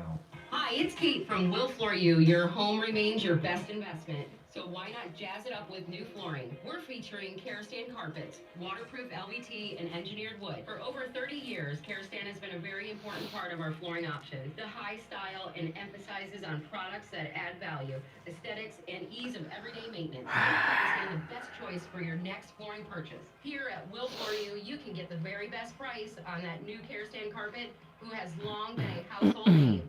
We want our new homeowners to discover the great value in Kerastan product. We have the entire carpet collection from trendy patterns, cool textures, and for the special room, cozy, extra soft fabric. For the extra busy areas, select a waterproof luxury vinyl plank or tile, or wood visuals that add value and class to any home. Let's not forget Will Floor You's commitment to low prices every day. Visit our Kerastan showroom in Jupiter and Stewart and on the web at willfloor.com and let your hometown floor store that has it all floor you. This is Lori Kane. When people go to the dentist, they think of the pain, but the biggest pain is the cost. Not with Dr. Gupta at Brighton Dental Care. The dental work is painless, and the prices are painless too. Call today, 954-922-4633. 954-922-4633. That's 954-922-4633. BrightonDentalCare.com. All right, coming back after this, guys. Sometimes during the breaks, I got to rest my voice and my throat. My jaws are sore today from talking so much.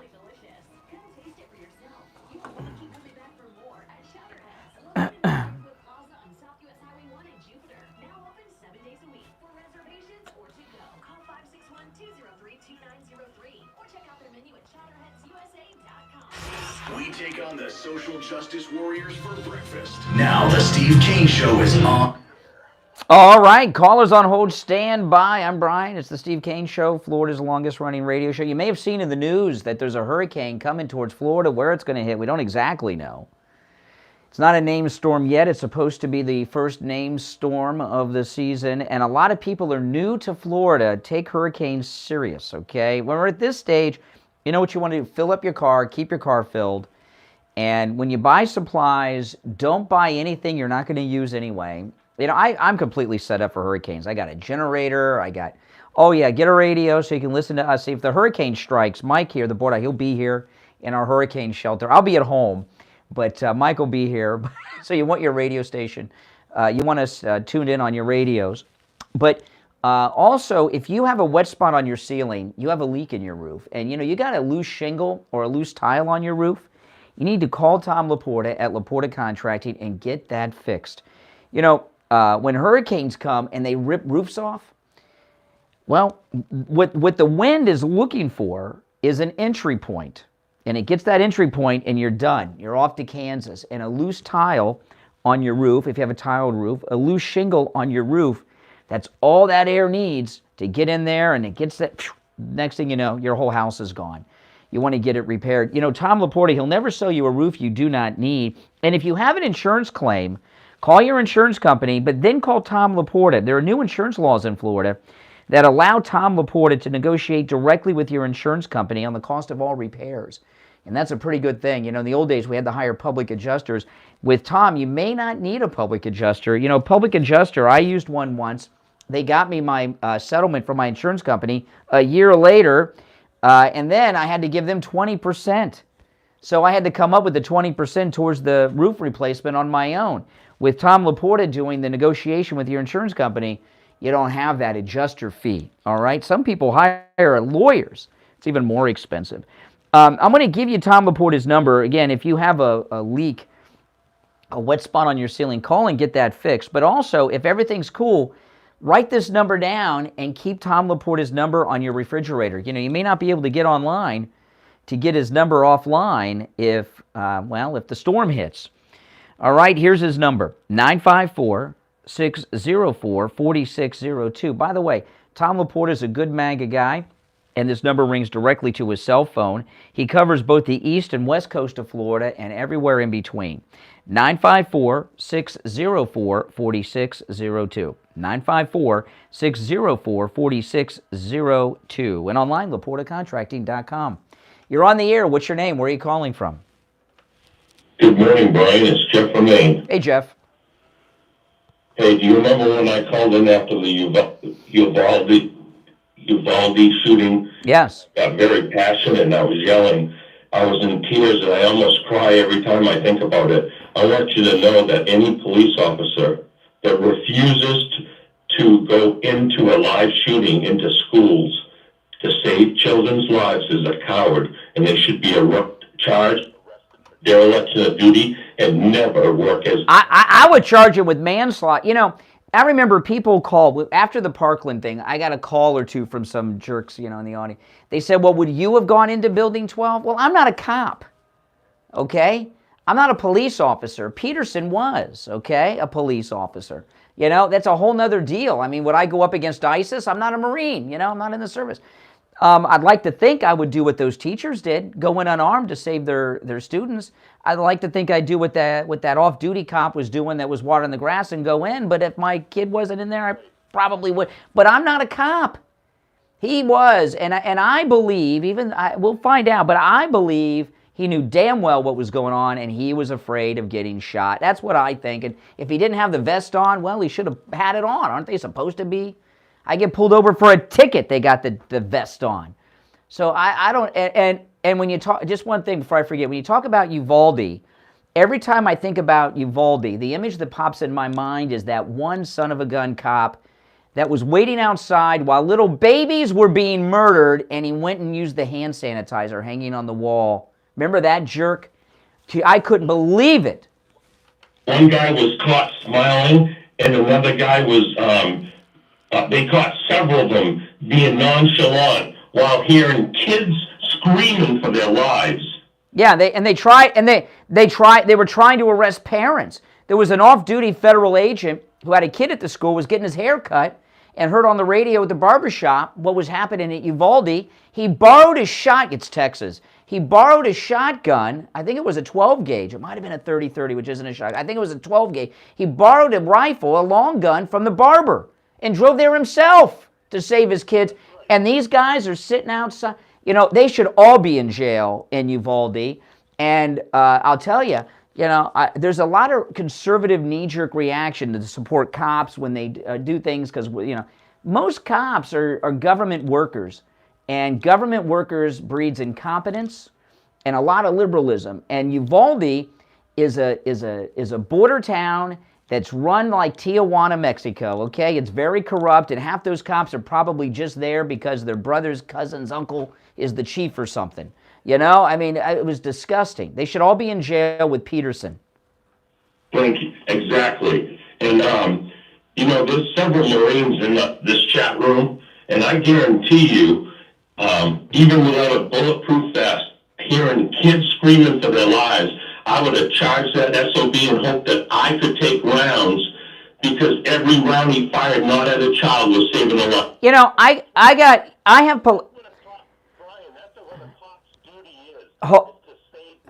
And exactly. And, you know, and Scott Peterson, I don't know who that guy was calling, that called in, but he certainly has a vested interest in the case. I don't know how or who. And that was a great point. I'll bet you that guy was linked to someone or something in that that was guilty. Oh, and let me tell you, Parkland's a Democrat town. Okay, there's a lot of a lot of these people over in Parkland. They're liberal jerks. Okay, but so what? I'm together with them when it comes to putting Scott Peterson in jail, right next to Nicholas Cruz. Okay, and the reason they're dragging all this stuff out, and they drug out Nicholas Cruz, and they're dragging this out, is because there was a lot of corruption in the school system with that Obama superintendent that we had here that put things in action that allowed this tragedy to happen. And I'm sorry, that cop should go to jail. You're supposed to be able to depend on police officers when you're in trouble, not to run and hide and call in fake radio calls. Can I say one last thing? I love Richie, but sometimes he gets personal with you. But when you get personal with him, he kind of puddles up. And as veterans, we do that. There's a lot of jostling going, back and forth, and you don't take things personal, And I didn't understand why Richie kind of attacks you personally, because I remember you saying, with the facts we know, because I said you were totally wrong on that room in the subway. I just knew there was more to the story, but I didn't get mad at you. That was your opinion upon what you had for information. And isn't hindsight 2020? Well, a lot of people, not necessarily Richie, but a lot of people think that when someone's black, that they're automatically guilty or deserving of something, and that is not always the case. I'm not saying that's true of Richie, but and a lot of these cases, when you're talking about things that are breaking news, we're discussing them because it's the top news story, and we don't have all the information. And Kyle Rittenhouse is a textbook example of that. Now, as not guilty as he is, I don't believe a kid should be running around in a city across state lines with a shotgun protecting stores. I mean, there's some problems with that, in my opinion. Not wise. But those people he shot, who are all white, by the way, were trying to kill him, and he was defending his life. So it's exactly right. That was a good point. Yeah. All right. Take care. I appreciate the call. And starting next month in Florida, our new law goes into effect in July that you can carry without a permit a concealed weapon. And that's either going to be a big nothing or a big something, right?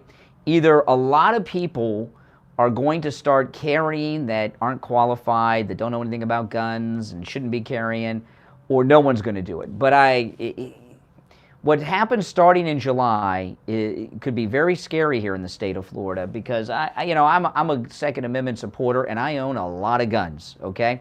And you know what all the guns have in common in my house? No matter what kind of gun it is, a rifle, a revolver, semi-automatic handgun. You know what all the guns in my house have in common? They're all loaded. And they're in certain places. Like when I went on my cruise with our great listeners a few months ago, my wife couldn't go, and she stayed at home with some family. And right before I left for the port, we went through the house to just to go over where all the guns were, and made sure they were all loaded. What good's an unloaded gun do? But I have a lot of experience with guns. I've owned guns since I was 12 years old. But a lot of people, they move to Florida, they don't. So I'm a little nervous about what it's going to be like when we have all these Yankees from New York and California and all these others that have moved to Florida that have never owned a gun all of a sudden start carrying next month. Chances are it's going to be a big nothing. There's a lot of panic going on about it, and I remember all the panic around Y2K, and that was a big nothing too, right? Now, we're coming up on the top of the hour. I started at 6 talking about this filleting that the president did, President Trump, of Bret Baier last night. We'll get back to that a little bit because it was pretty awesome. I mean, Bret Baier was not looking good. He was not looking good. And I bet you, after that interview, Bret Baier was so upset, he did something that looks like he doesn't often do. Missed a meal. I bet he didn't eat dinner that night. He was so sick about it. So we'll get back into that. Steve will be joining us as well. Our number toll-free, 1-888-GO-CANE1. And if you notice by the callers, Steve and I are always here to be challenged on the things we say on the air. And all the calls are screenless, guys, as you can tell by the quality sometimes, huh? All right, we'll take our break for the top of the hour. You're listening to The Steve Kane Show, Florida's longest-running radio show on the radio since 1977. We'll be right back. WWNN Pompano Beach. Okay. Yeah. Yeah. Be right back, guys.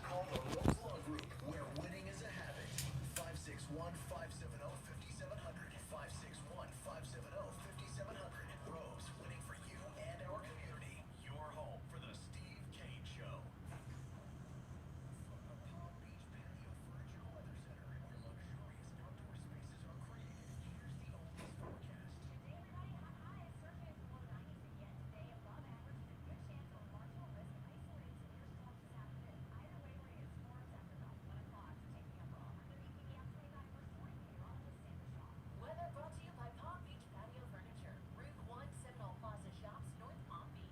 Palm Beach Patio Furniture. Voted in the best patio store in Palm Beach County. PalmBeachPatioFurniture.com, where luxurious outdoor spaces are created. And now, a True Oldies traffic check. Brought to you by the Palm Beach Kennel Club.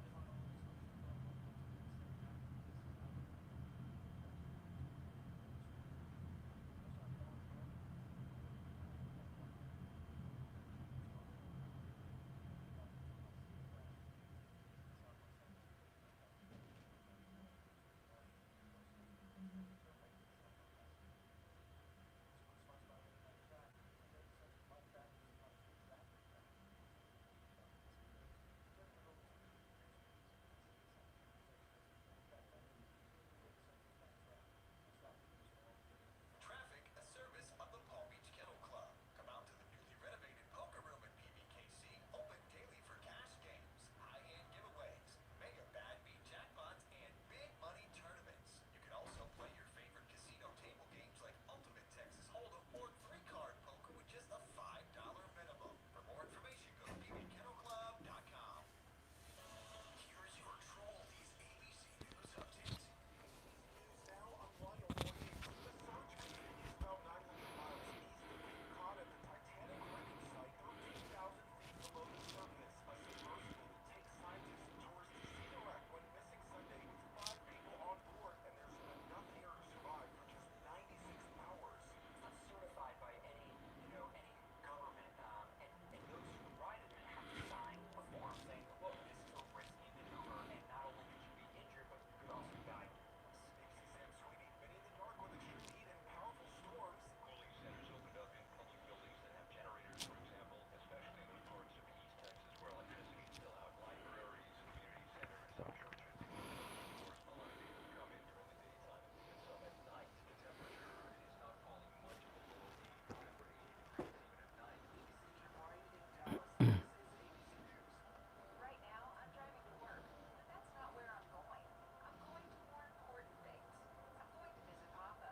I'm going to go out with friends and to an anniversary dinner. And I look out at the big trucks, buses, and people walking and think, we're all going somewhere. We need to work together to share the road and get there safely. Learn how at www.sharetheroadsafely.gov. Paid for by the Federal Motor Carrier Safety Administration.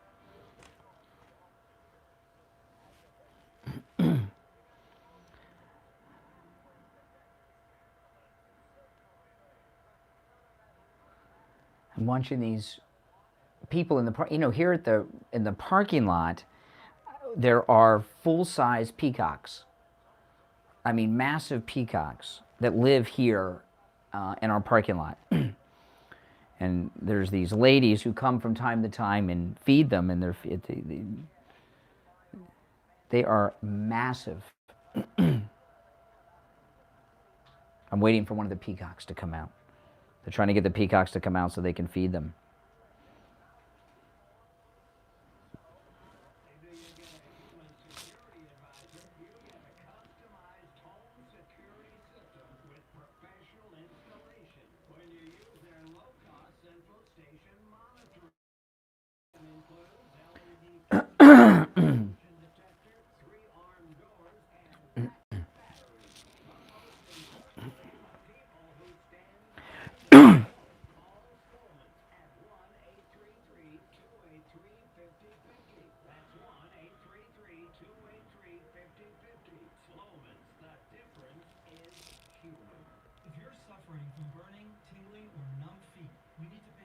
attention as we discuss neuropathy with Dr. Darren Leskovsky, PCP, Pivotal Health and Wellness. Dr. Leskovsky, what is neuropathy? Peripheral neuropathy is actually nerve damage to the legs and feet. And what are the symptoms? The major symptoms are numbness, tingling, burning, muscle cramps, coldness in hands or feet, and problems with lungs. Is neuropathy treatable? It is treatable, and we have seen great results. The peacocks are not coming out. And these women are upset. They're leaving food out, so maybe they'll come out. If they come out, I'll show you. If they come out.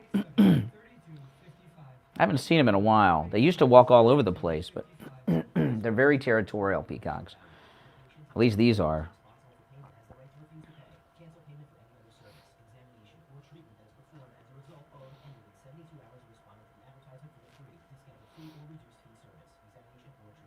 On the air since 1977, it's the Steve King Show with Brian Craig. All right, welcome back. I'm Brian. Steve joining us. Hey, Steve. Oh, man. More impressed by that interview with Bret Baier last night than the Donald. I was. What are you talking about? He filleted Bret Baier. I don't know, you have some strange perceptions. I thought it was a very even contest. Oh, my goodness. I know. He destroyed him. Tough. No, well, no, I don't agree with that. I mean, I think Donald held his own fine and did well, but I think Bret Baier showed a lot of testicles. Sounds like you watched the analysis after. As soon as Trump was done, I was out. I'll play you a clip. By the way, if you're on hold, hang in there. We've had great calls today, by the way. No, I spent the whole first hour talking about how Trump filleted Bret Baier, and Does anyone disagree with you on that? I mean, just you. I don't think that Trump looked bad, but I thought it was a very even contest. Not at all. Not at all. No, worthy opponents. Oh my goodness.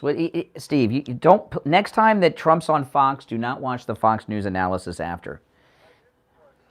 I don't know. You sound like you did. Well, let me play one of the clips. This is just one of the fun ones when he took a chance. This is when things went south for Bret after this. Oh, this was a good one. This was a good one. Oh, let me cue it up.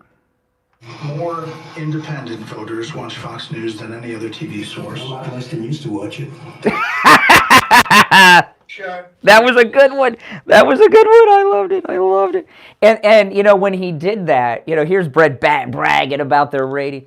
When he did that, Bret Baier never recovered, and he got nasty.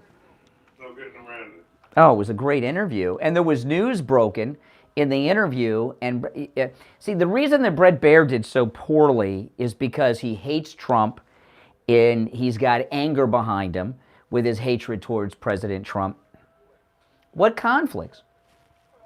Obviously, Fox has made a decision to get on the gravy train and interview Trump whenever they can get a hold of him. So he's kind of a friendly enemy to Fox now.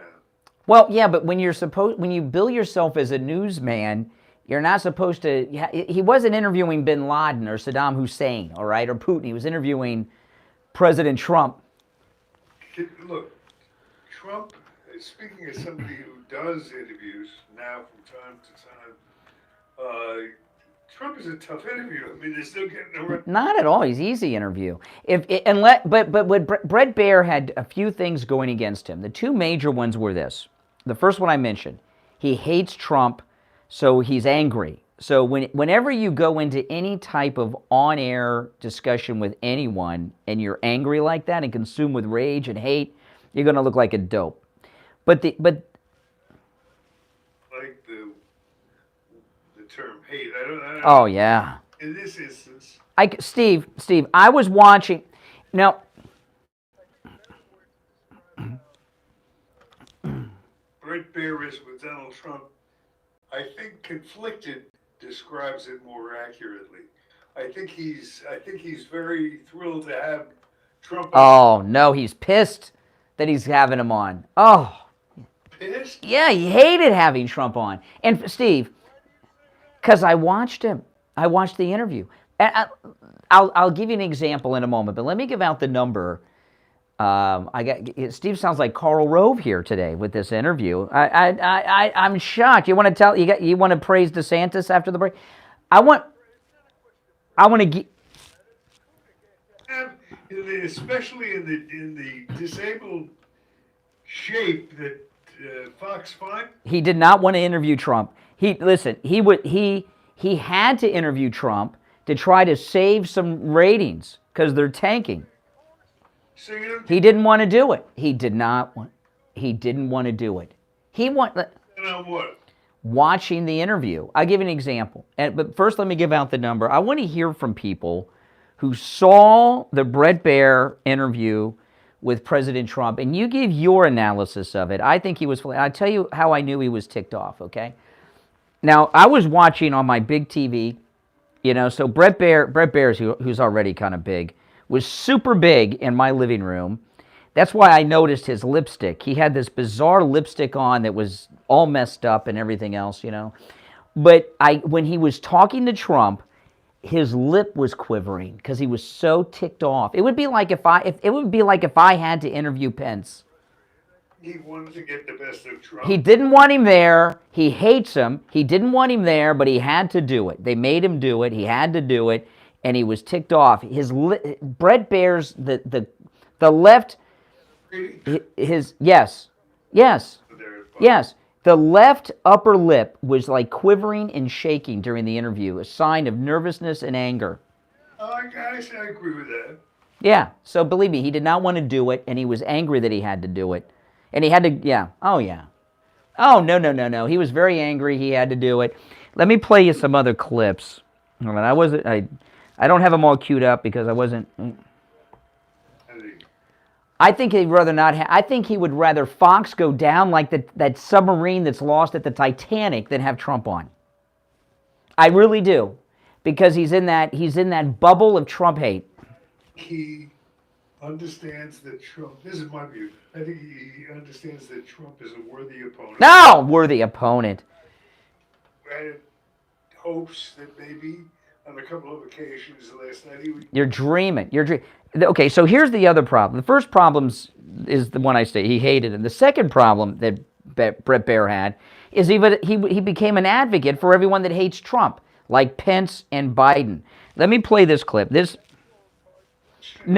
he was an advocate. Let me give you an example. This is our great President Trump, the greatest president ever, with the pudgy Bret Baier last night.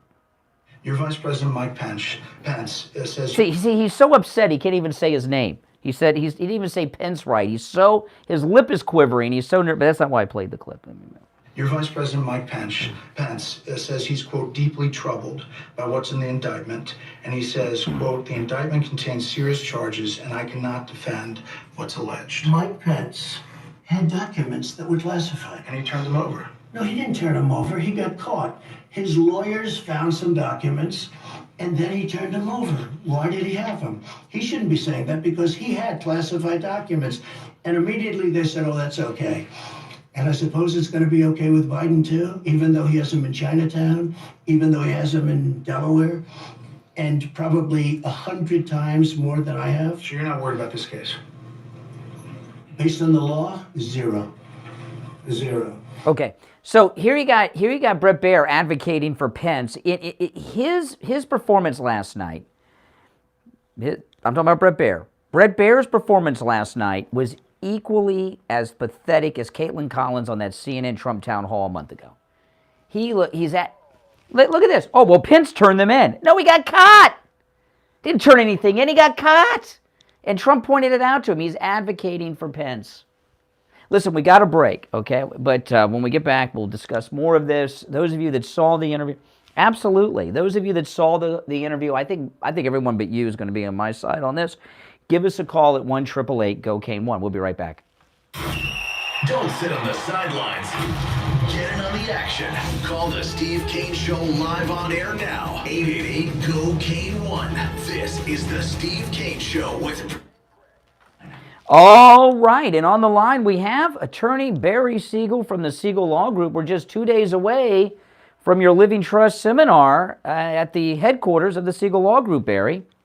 Yeah, we're excited about it. It's coming up Thursday, the 22nd at 2 p.m. at our world headquarters here in Boca Raton. And one of the things I want to make sure I mention today is for those who do attend and schedule their free consultation or free review of their current estate plans, they're going to receive a $500 discount certificate from their any estate planning fees that they would have paid otherwise. So it not only is it free to come, it's also great information. It's worth its price in gold. And by the way, you get a discount certificate for estate planning you probably were going to do anyway. Yeah.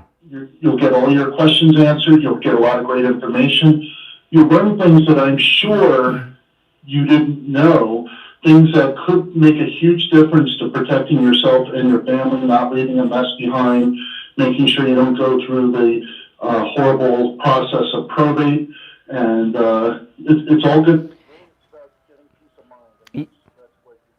Yeah, and another thing you'll get on top of all these things, you'll have an opportunity to get to know Attorney Barry Siegel and his team. And, because listen, these are big decisions you're making, and you want to have a relationship with the people you're making these decisions with. You'll get to know them, so, and set up that appointment, get that $500 discount.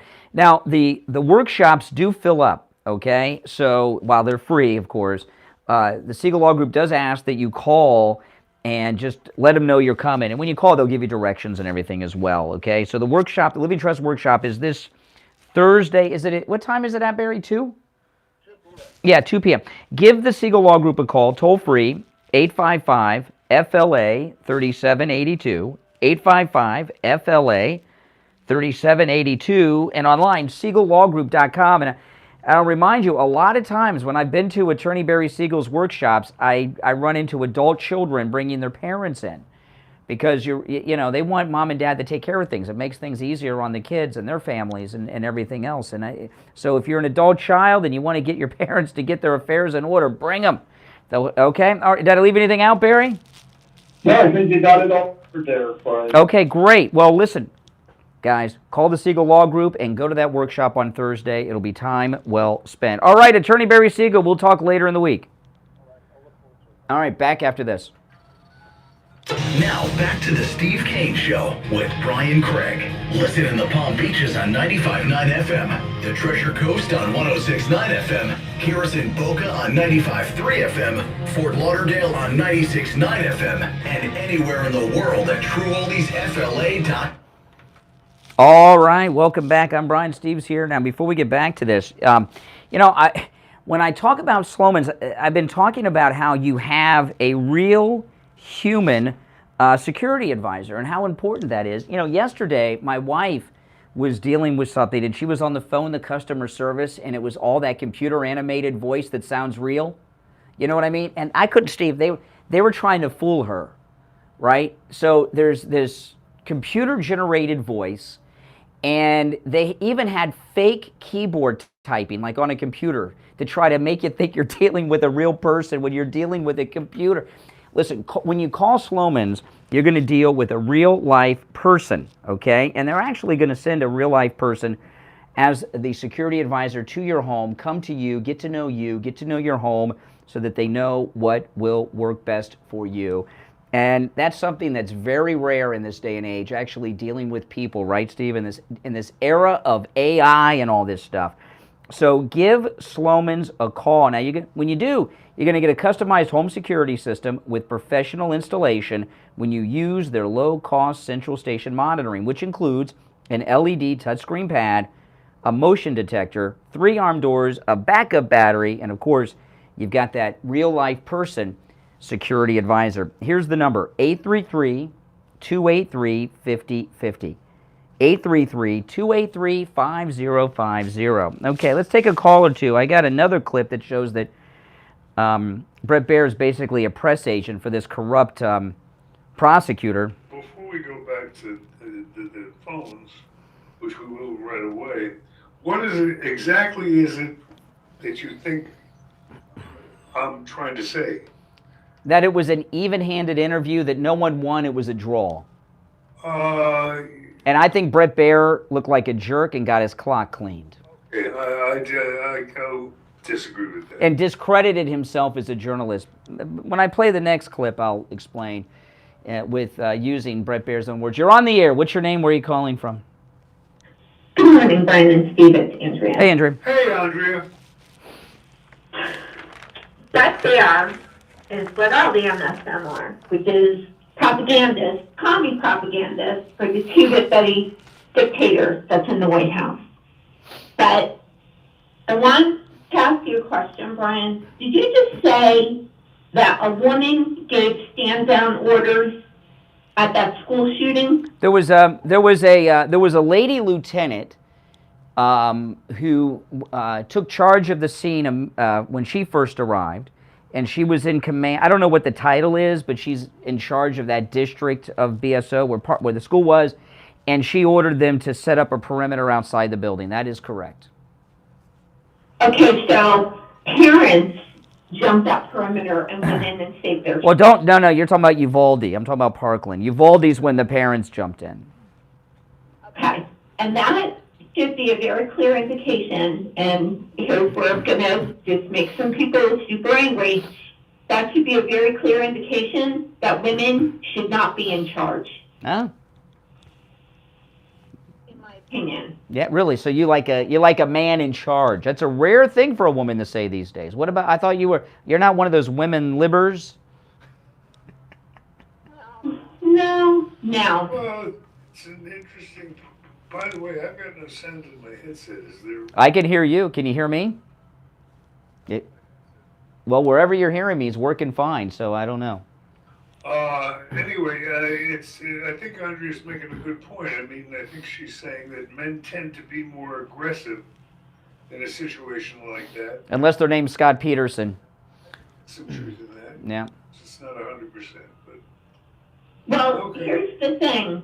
If you look at any woman who's been in a position of power, even in the military, it's always ended badly for the men. Yeah, look at Hillary Clinton in Benghazi. She was in charge of Benghazi. Everyone got killed. Right, exactly. Look at Muriel Bowser. Who's that? Isn't she the... Oh. I think I can't swear to this, but I think she was promoted to run the Capitol Police after, wasn't she? I don't remember. Okay. But Nancy Pelosi was in charge of security, and she turned down the guard and everything else, so, yeah.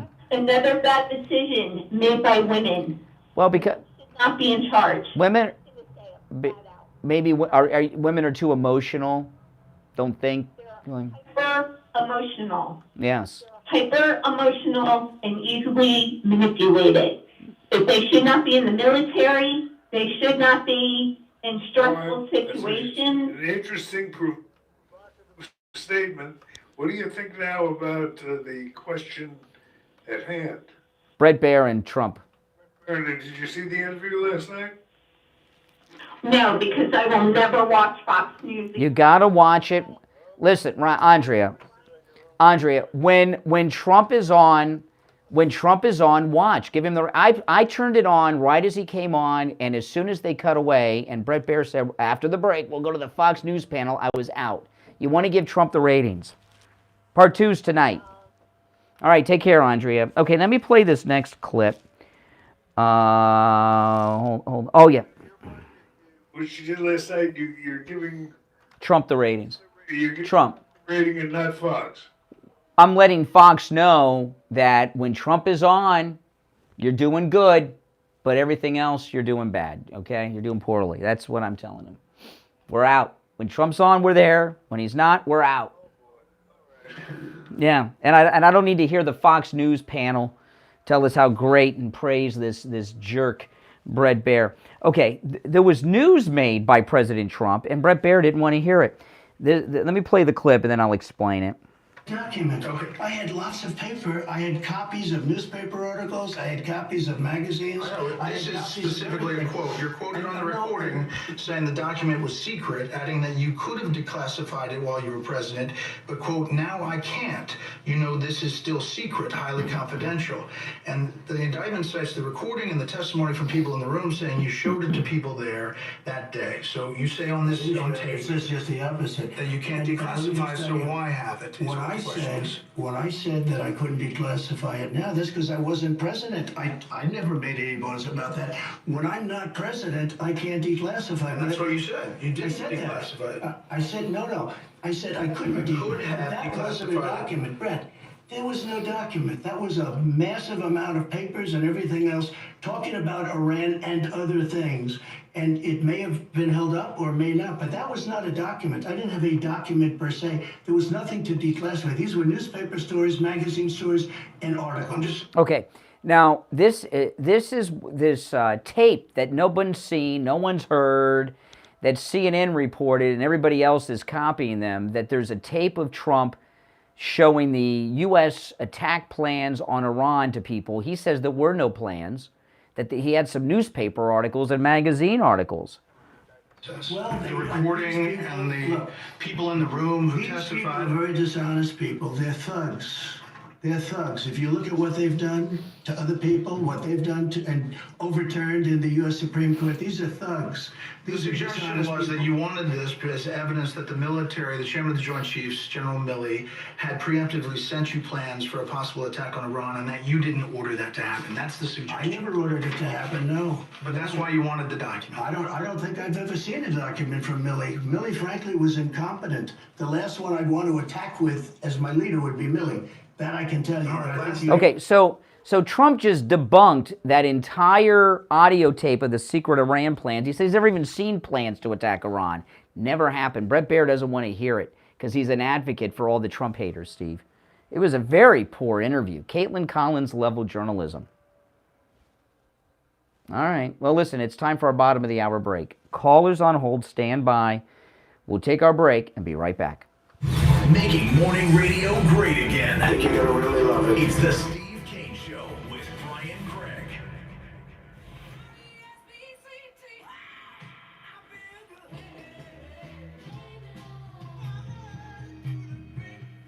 The greatest rock and roll hits of the 60s and 70s coming up this morning. From the Palm Beach Patio Furniture Weather Center, where luxurious outdoor spaces are created, here's the Oldies forecast. Good day, everybody. Hot highs surging into the low 90s again today, above average with a good chance of marginal risk of isolated severe storms this afternoon. Either way, we're going to get storms after about 1 o'clock, so take the umbrella. I'm WPVF 25 First Warning Meteorologist Sandra Shaw. Weather brought to you by Palm Beach Patio Furniture. Route 1 Seminole Plaza Shops, North Palm Beach. Palm Beach Patio Furniture. Voted in the best of the best patio store in Palm Beach County. PalmBeachPatioFurniture.com, where luxurious outdoor spaces are created. And now, a true Oldies traffic. I've got a sneeze coming on, guys. Palm Beach Kennel Club. For the Palm Beach community, we're still there. Oh, my goodness.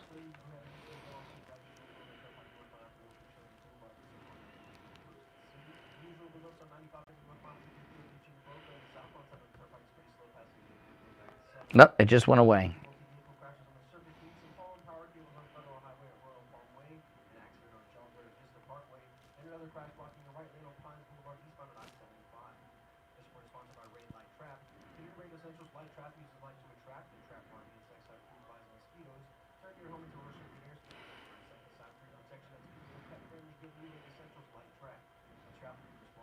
Traffic, a service of the Palm Beach Kennel Club. Come out to the newly renovated poker room at PBKC, open daily for cash games, high hand giveaways, mega bad beat jackpots, and big money tournaments.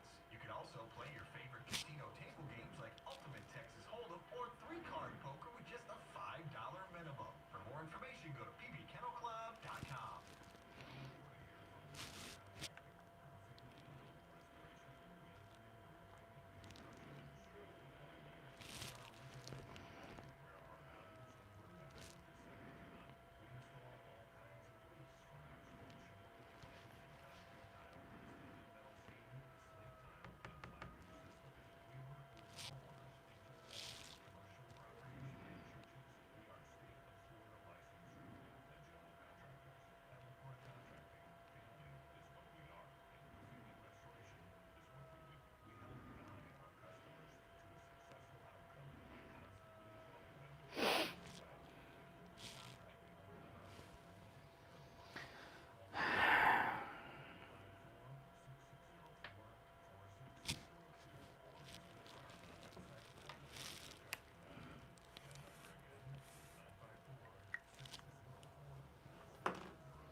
That's our bottom of the hour break. We'll be back.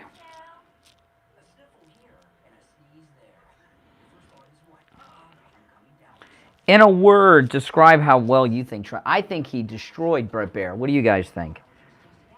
I think Bret Baier looked like an advocate, an anti-Trump press agent.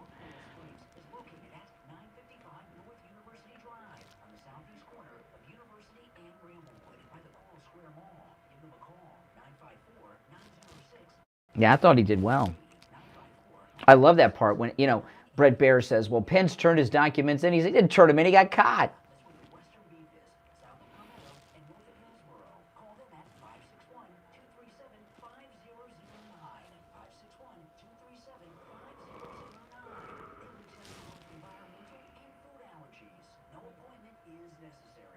Yeah, I know. I'm starving. Kathy and I are getting Subway today. Poor Subway. You got to eat at Subway when you can. They may not be around. Ever since Jared, they've been going down the tubes. Oh, I thought he did spectacular. Well, you guys can call in. You don't think he did well? Call in. I know, it's hard. I almost didn't know it was on either. I saw it on Twitter, because if you're not watching Fox, you're not getting the promos. To provide the highest quality ingredients, and Chef Frank's talent combines these fresh ingredients to create delicious, novel, exciting dishes. Make every evening a celebration at Cafe Chardonnay, located in Palm Beach Gardens on the corner of PGA Boulevard and Military Trail. Call 561-627-2662, 561-627-2662. Yeah, I didn't like that it was edited. I'd like him to do it live.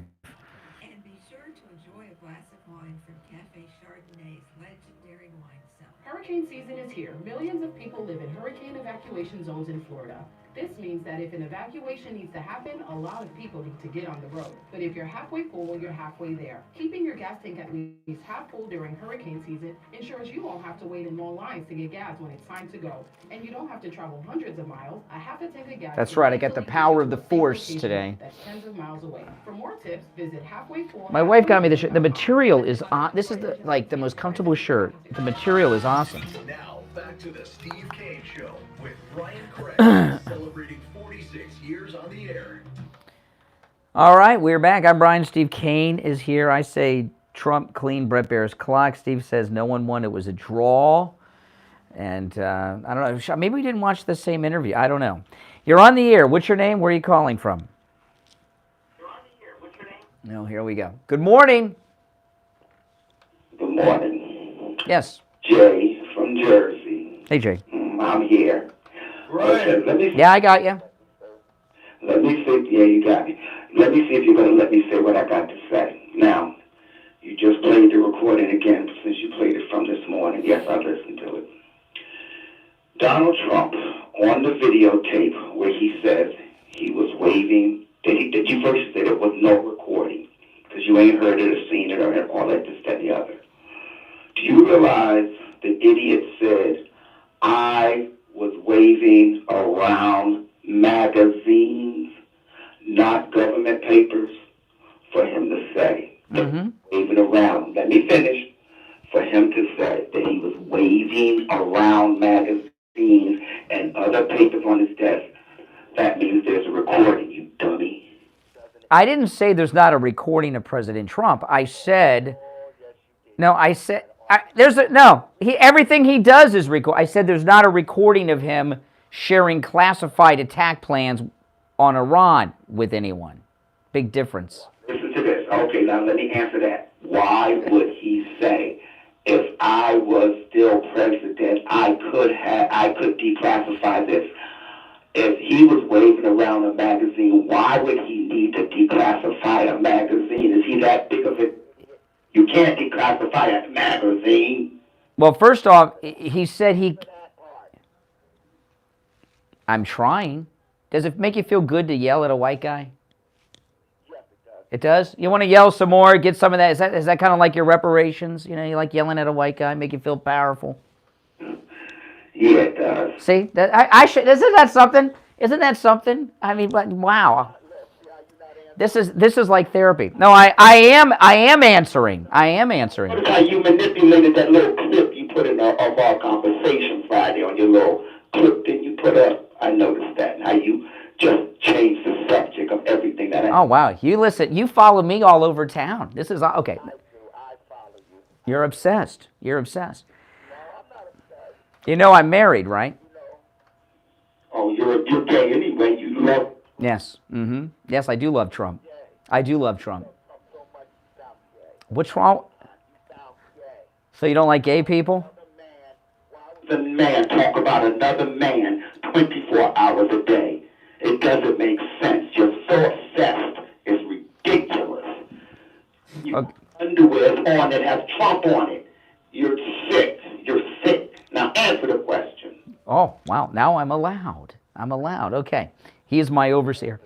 He said that he doesn't have the power to declassify as a former president. He didn't say that I told him I wouldn't declassify this because I can't. He said there's no tape of him with classified. He said he never saw classified attack plans on Iran. He never saw Iran plans. Said on the tape, he says, I can't declassify. Correct. I'm no longer president. Correct. He said that he was waving around magazines. Why would... You're confusing two things. You're confusing two things. I did. You just don't like the answer. He's saying two things. One, he's saying in the tape that he can't declassify because he's not president right now, right? And then he said his authority as a former president, he doesn't have the authority to declassify. Declassify a magazine? Because Bret Baier, no, he wasn't talking about declassifying a magazine. Bret Baier asked him if he could declassify, and he said, no, I'm not president, now I can't declassify. Then he said the tape in question, like many people that tell lies, okay, they take a little bit of truth and turn it into a lie. Apparently there was a conversation where he was sharing newspaper and magazine articles with some people, no classified plans involved, and somehow this evolved into a story that he was sharing classified plans. He's saying that...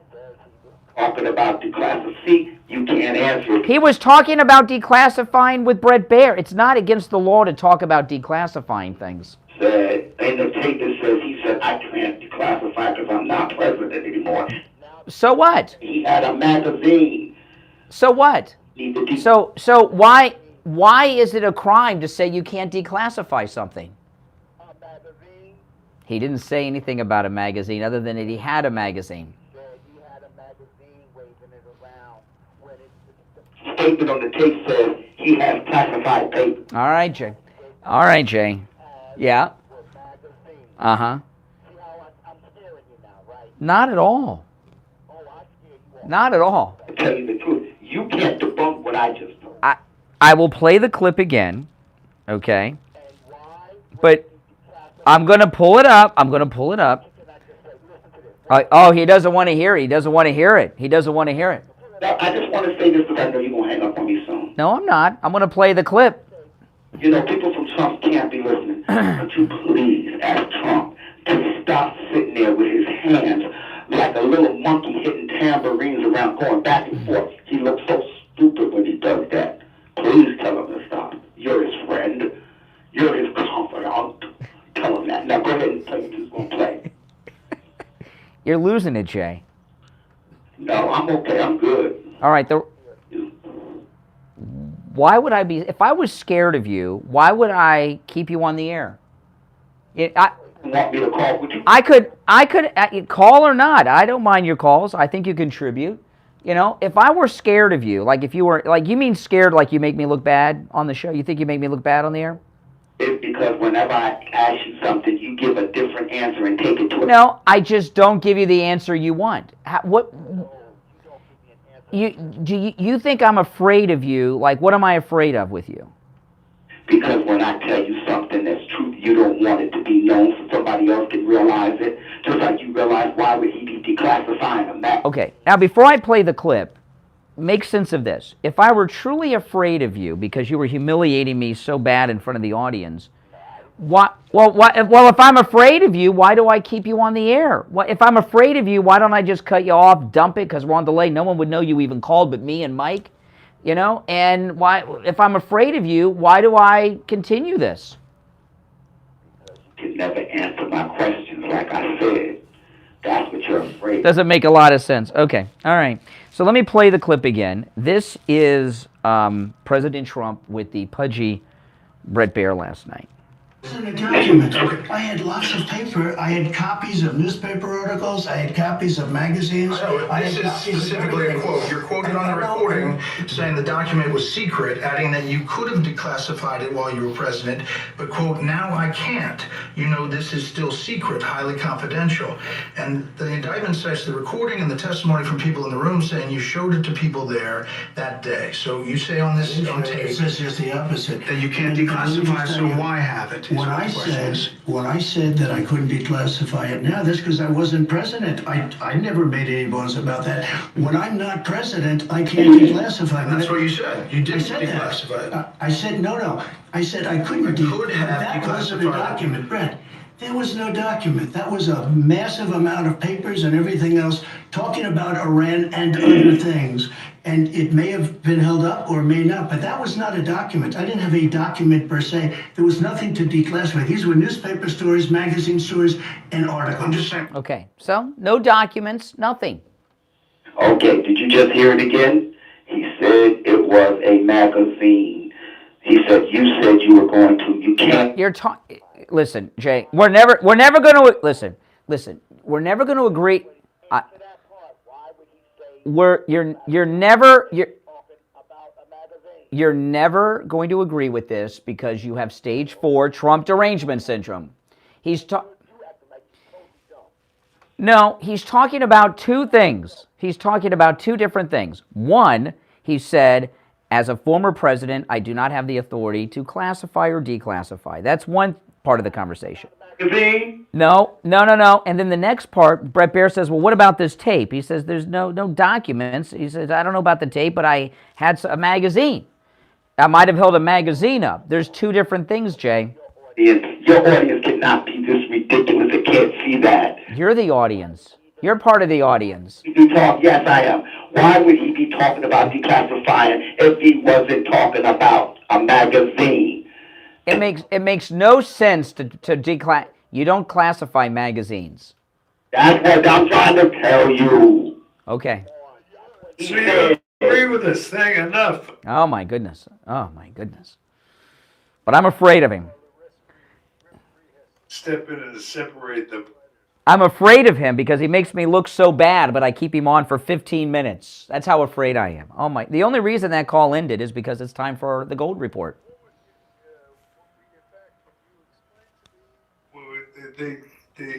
Oh, you don't? They put a gag order on Trump yesterday. Nah, they didn't put a gag order. That's another misrepresentation. I'll tell you that after the break, all right? All right, we'll be right back. The cold, hard truth.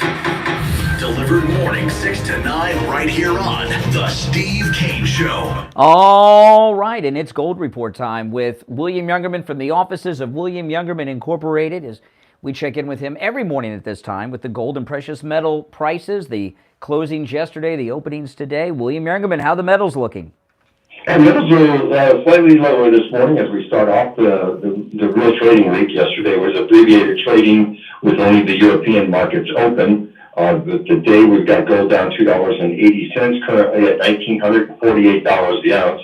So we're down 22 cents at $23.70, while platinum is down $9 at $9.65, and palladium is down $2 at $1,380 the ounce. That's pretty much where we're starting off the first day of the U.S. trading week, and giving us a little bit of a buying opportunity. Still hanging around that $1,950 number for gold, just under $24 for silver, which seems to be really. So it's a good buy for both of those. How about how's platinum looking right now? Is it a good buy right now? It's under $1,000 again, so anything under $1,000 we view as a good buy. Now, when people buy platinum, what's the best form for people to buy it in? What do you have over there that you would recommend where people get the most platinum for their money? I mean, the cheapest form is in the bar form. We have 10-ounce bars of platinum that go for the least premium, and then we have 1-ounce coins from several different countries, which are also good values, and normally the best thing to buy are the sovereign coins from different countries. Yeah, and the platinum coins, they are beautiful coins. And what are some of the countries that have the United States? We have a platinum coin, don't we? Yes, we do. It has like the Statue of Liberty on the front, and on the back. Yeah. The platypuses from Australia, the maple leafs from Canada, the Britannias from Britain, and several other coins. Yeah, well, listen, William Youngerman opens up weekdays at 10 a.m. Stop right in. His address, 150 East Palmetto Park Road in Boca, on the first floor of the Bank of America building just east of US 1 Federal Highway on the south side of Palmetto Park Road. Online at williamyoungerman.com or give him a call toll-free, 1-800-327-5010.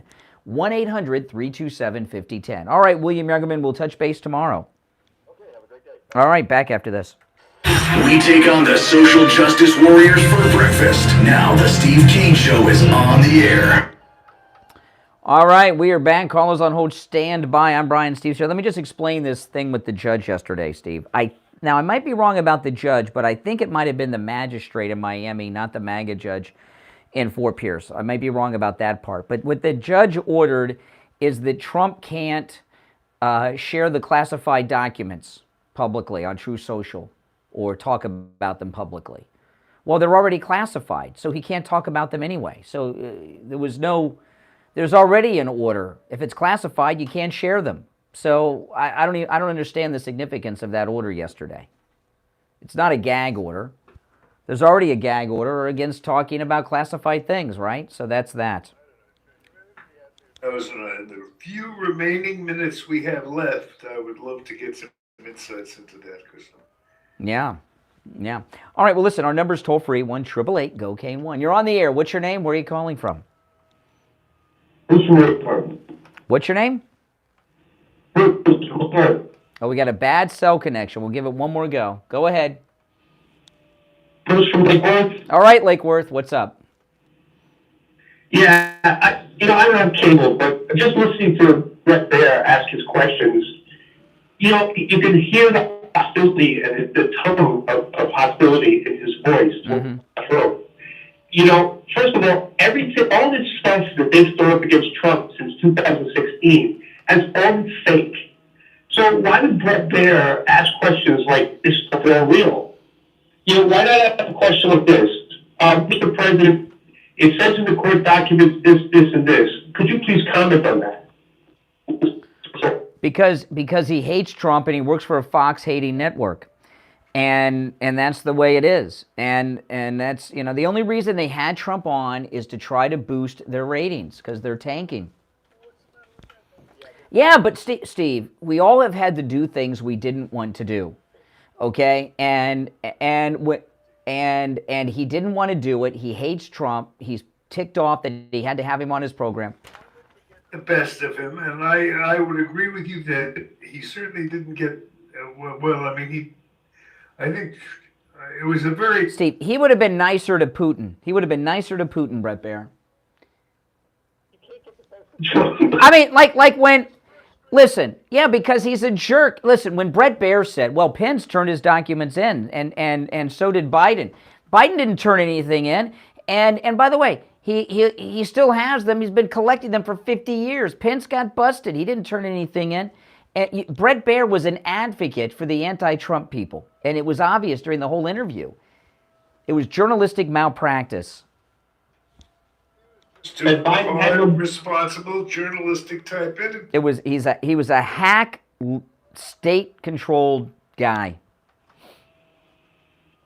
He made a jerk of himself, from what I can hear. Yeah, that's right. Biden had no business having any of those documents. Correct, and the reason they're in Chinatown is so when the CCP spies come over, they blend in. That's why they're in Chinatown. Why do you think they're in Chinatown? Chinatown. So the CCP can blend in. Exactly. Yeah, exactly. Come on. Yeah. It's absurd, isn't it? It's crazy. Totally. All right, take care. Thanks for the call from Lakewood. We got a bad connection. So anyway, you're on the air. What's your name? Where are you calling from? Yeah, it's Kathy. The trial is set for August 14th. This is my wife, Kathy. It just came out August 14th in the classified documents case. Okay. Oh, great! I can't wait. You know, that's down the street from us. I could be there like in half an hour from the radio station. That's right. All right, Kathy. I'll see you. All right. Do we need milk? All right. Let's go. You're on the air. What's your name? Where are you calling from? Hey, this is Bruce. I'm up in Palm Beach County driving around. Hey.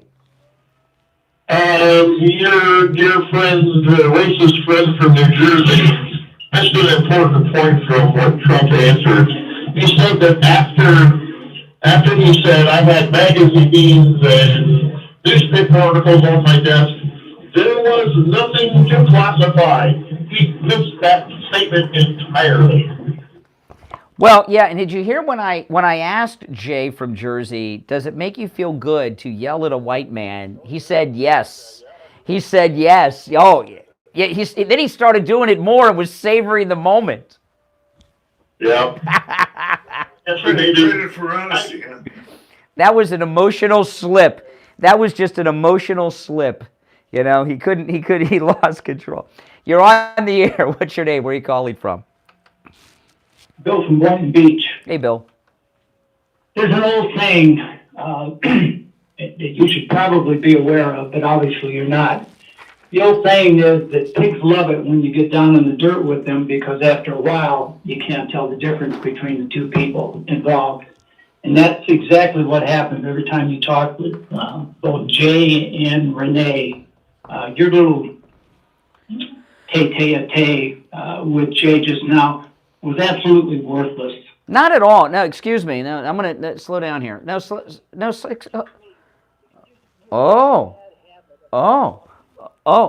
We're having a conversation. And before you move on to your next point, I want to talk about this with you, okay? When Steve and I, anytime Steve and I do...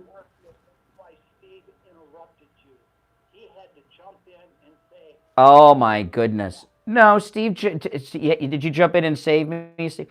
Caller, listen. When Steve and I... Okay, all right. Whenever we do appearances, there's not an appearance we do that Steve and I do not meet at least one person, usually it's multiple people, who say, listen, I used to be a Democrat, I used to be a liberal, I used to hate Trump, but I listened to you guys for 5 years, 15 years, 20 years, 30 years, 6 months, and now I'm MAGA. All the time. So talking to liberal jerks is constructive, and I'll give you a little bit behind the scenes of the curtain here at the Wizard. You remove the curtain, and I'll give you some of the stuff going on behind the scenes. If you listen to when Steve and I talk to these liberal jerks, you can pick any of them. What Steve and I do are make my points through them. For example, that when I asked him, does it make you feel good to yell at a white man? And he says, yes. Boom. I mean, how often do you hear someone talk to a black liberal honestly like that? With any of our callers, we make our points through asking them questions. With every single caller, even Richie, when he and I had a bust up earlier, or that jerk from Parkland defending the cop that's on trial. So no, talking to liberals is very constructive for the audience. You're just not sophisticated enough to get it.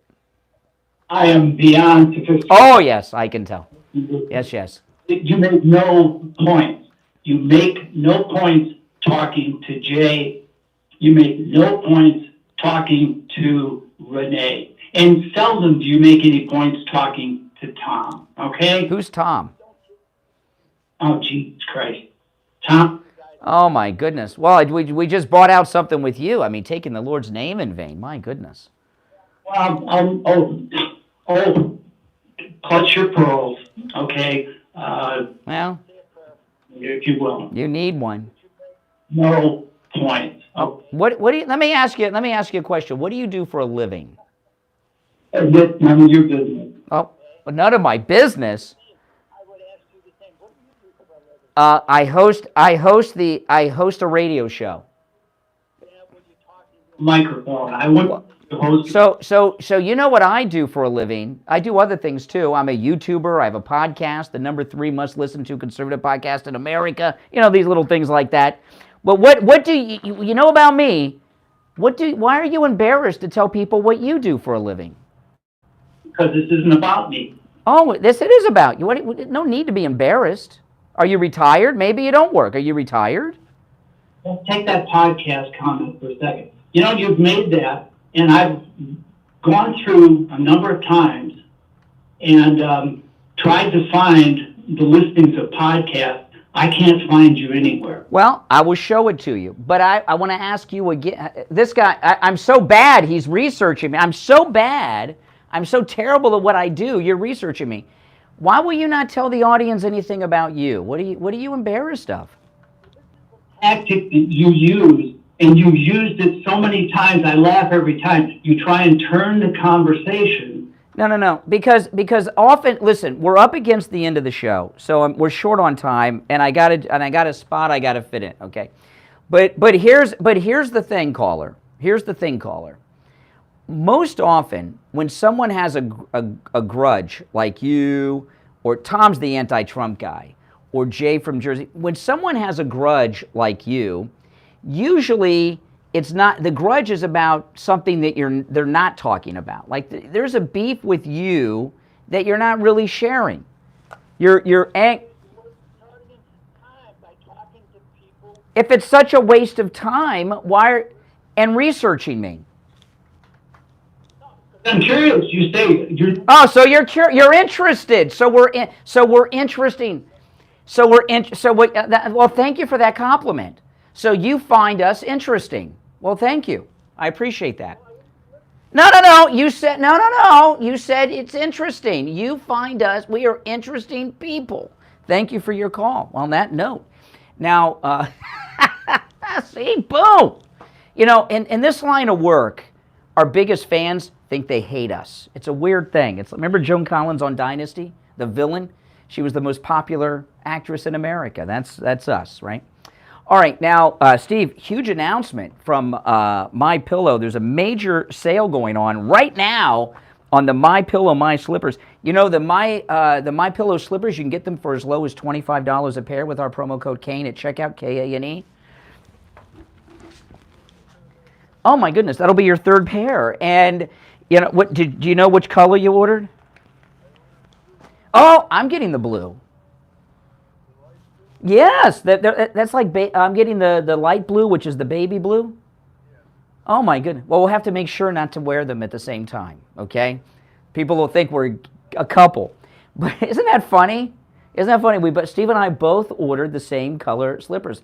Well, listen, this is the lowest price ever. And the My Pillow My Slippers as low as $25. They have a whole bunch of new colors like this blue that we're talking about. That's why Steve and I jumped on it. They also have smaller sizes for women and kids and larger sizes for men that are both larger and wider sizes. And as low as $25 a pair when you use our promo code KANE at checkout, KANE, at mypillow.com. You can also order by phone 1-800-716-4879. 1-800-716-4879, promo code KANE, K-A-N-E. And remember, you can take advantage of all the specials at mypillow.com with our promo code KANE, K-A-N-E, not just the ones I highlight. Well, Steve, we found out something. You and I are so interesting. A man who thinks he hates us spends his days researching us. So that's awesome, and says the show fascinates him. So on that note, what a great last call of the day. That's why this is the longest running radio show in the state of Florida, the Steve Kane Show on the radio since 1977. I'm Brian. Steve Kane has been here. We'll see you tomorrow. God bless Donald Trump. WWNN Pompano Beach, WMIR KHD3 Indiantown. All right, guys. See you soon.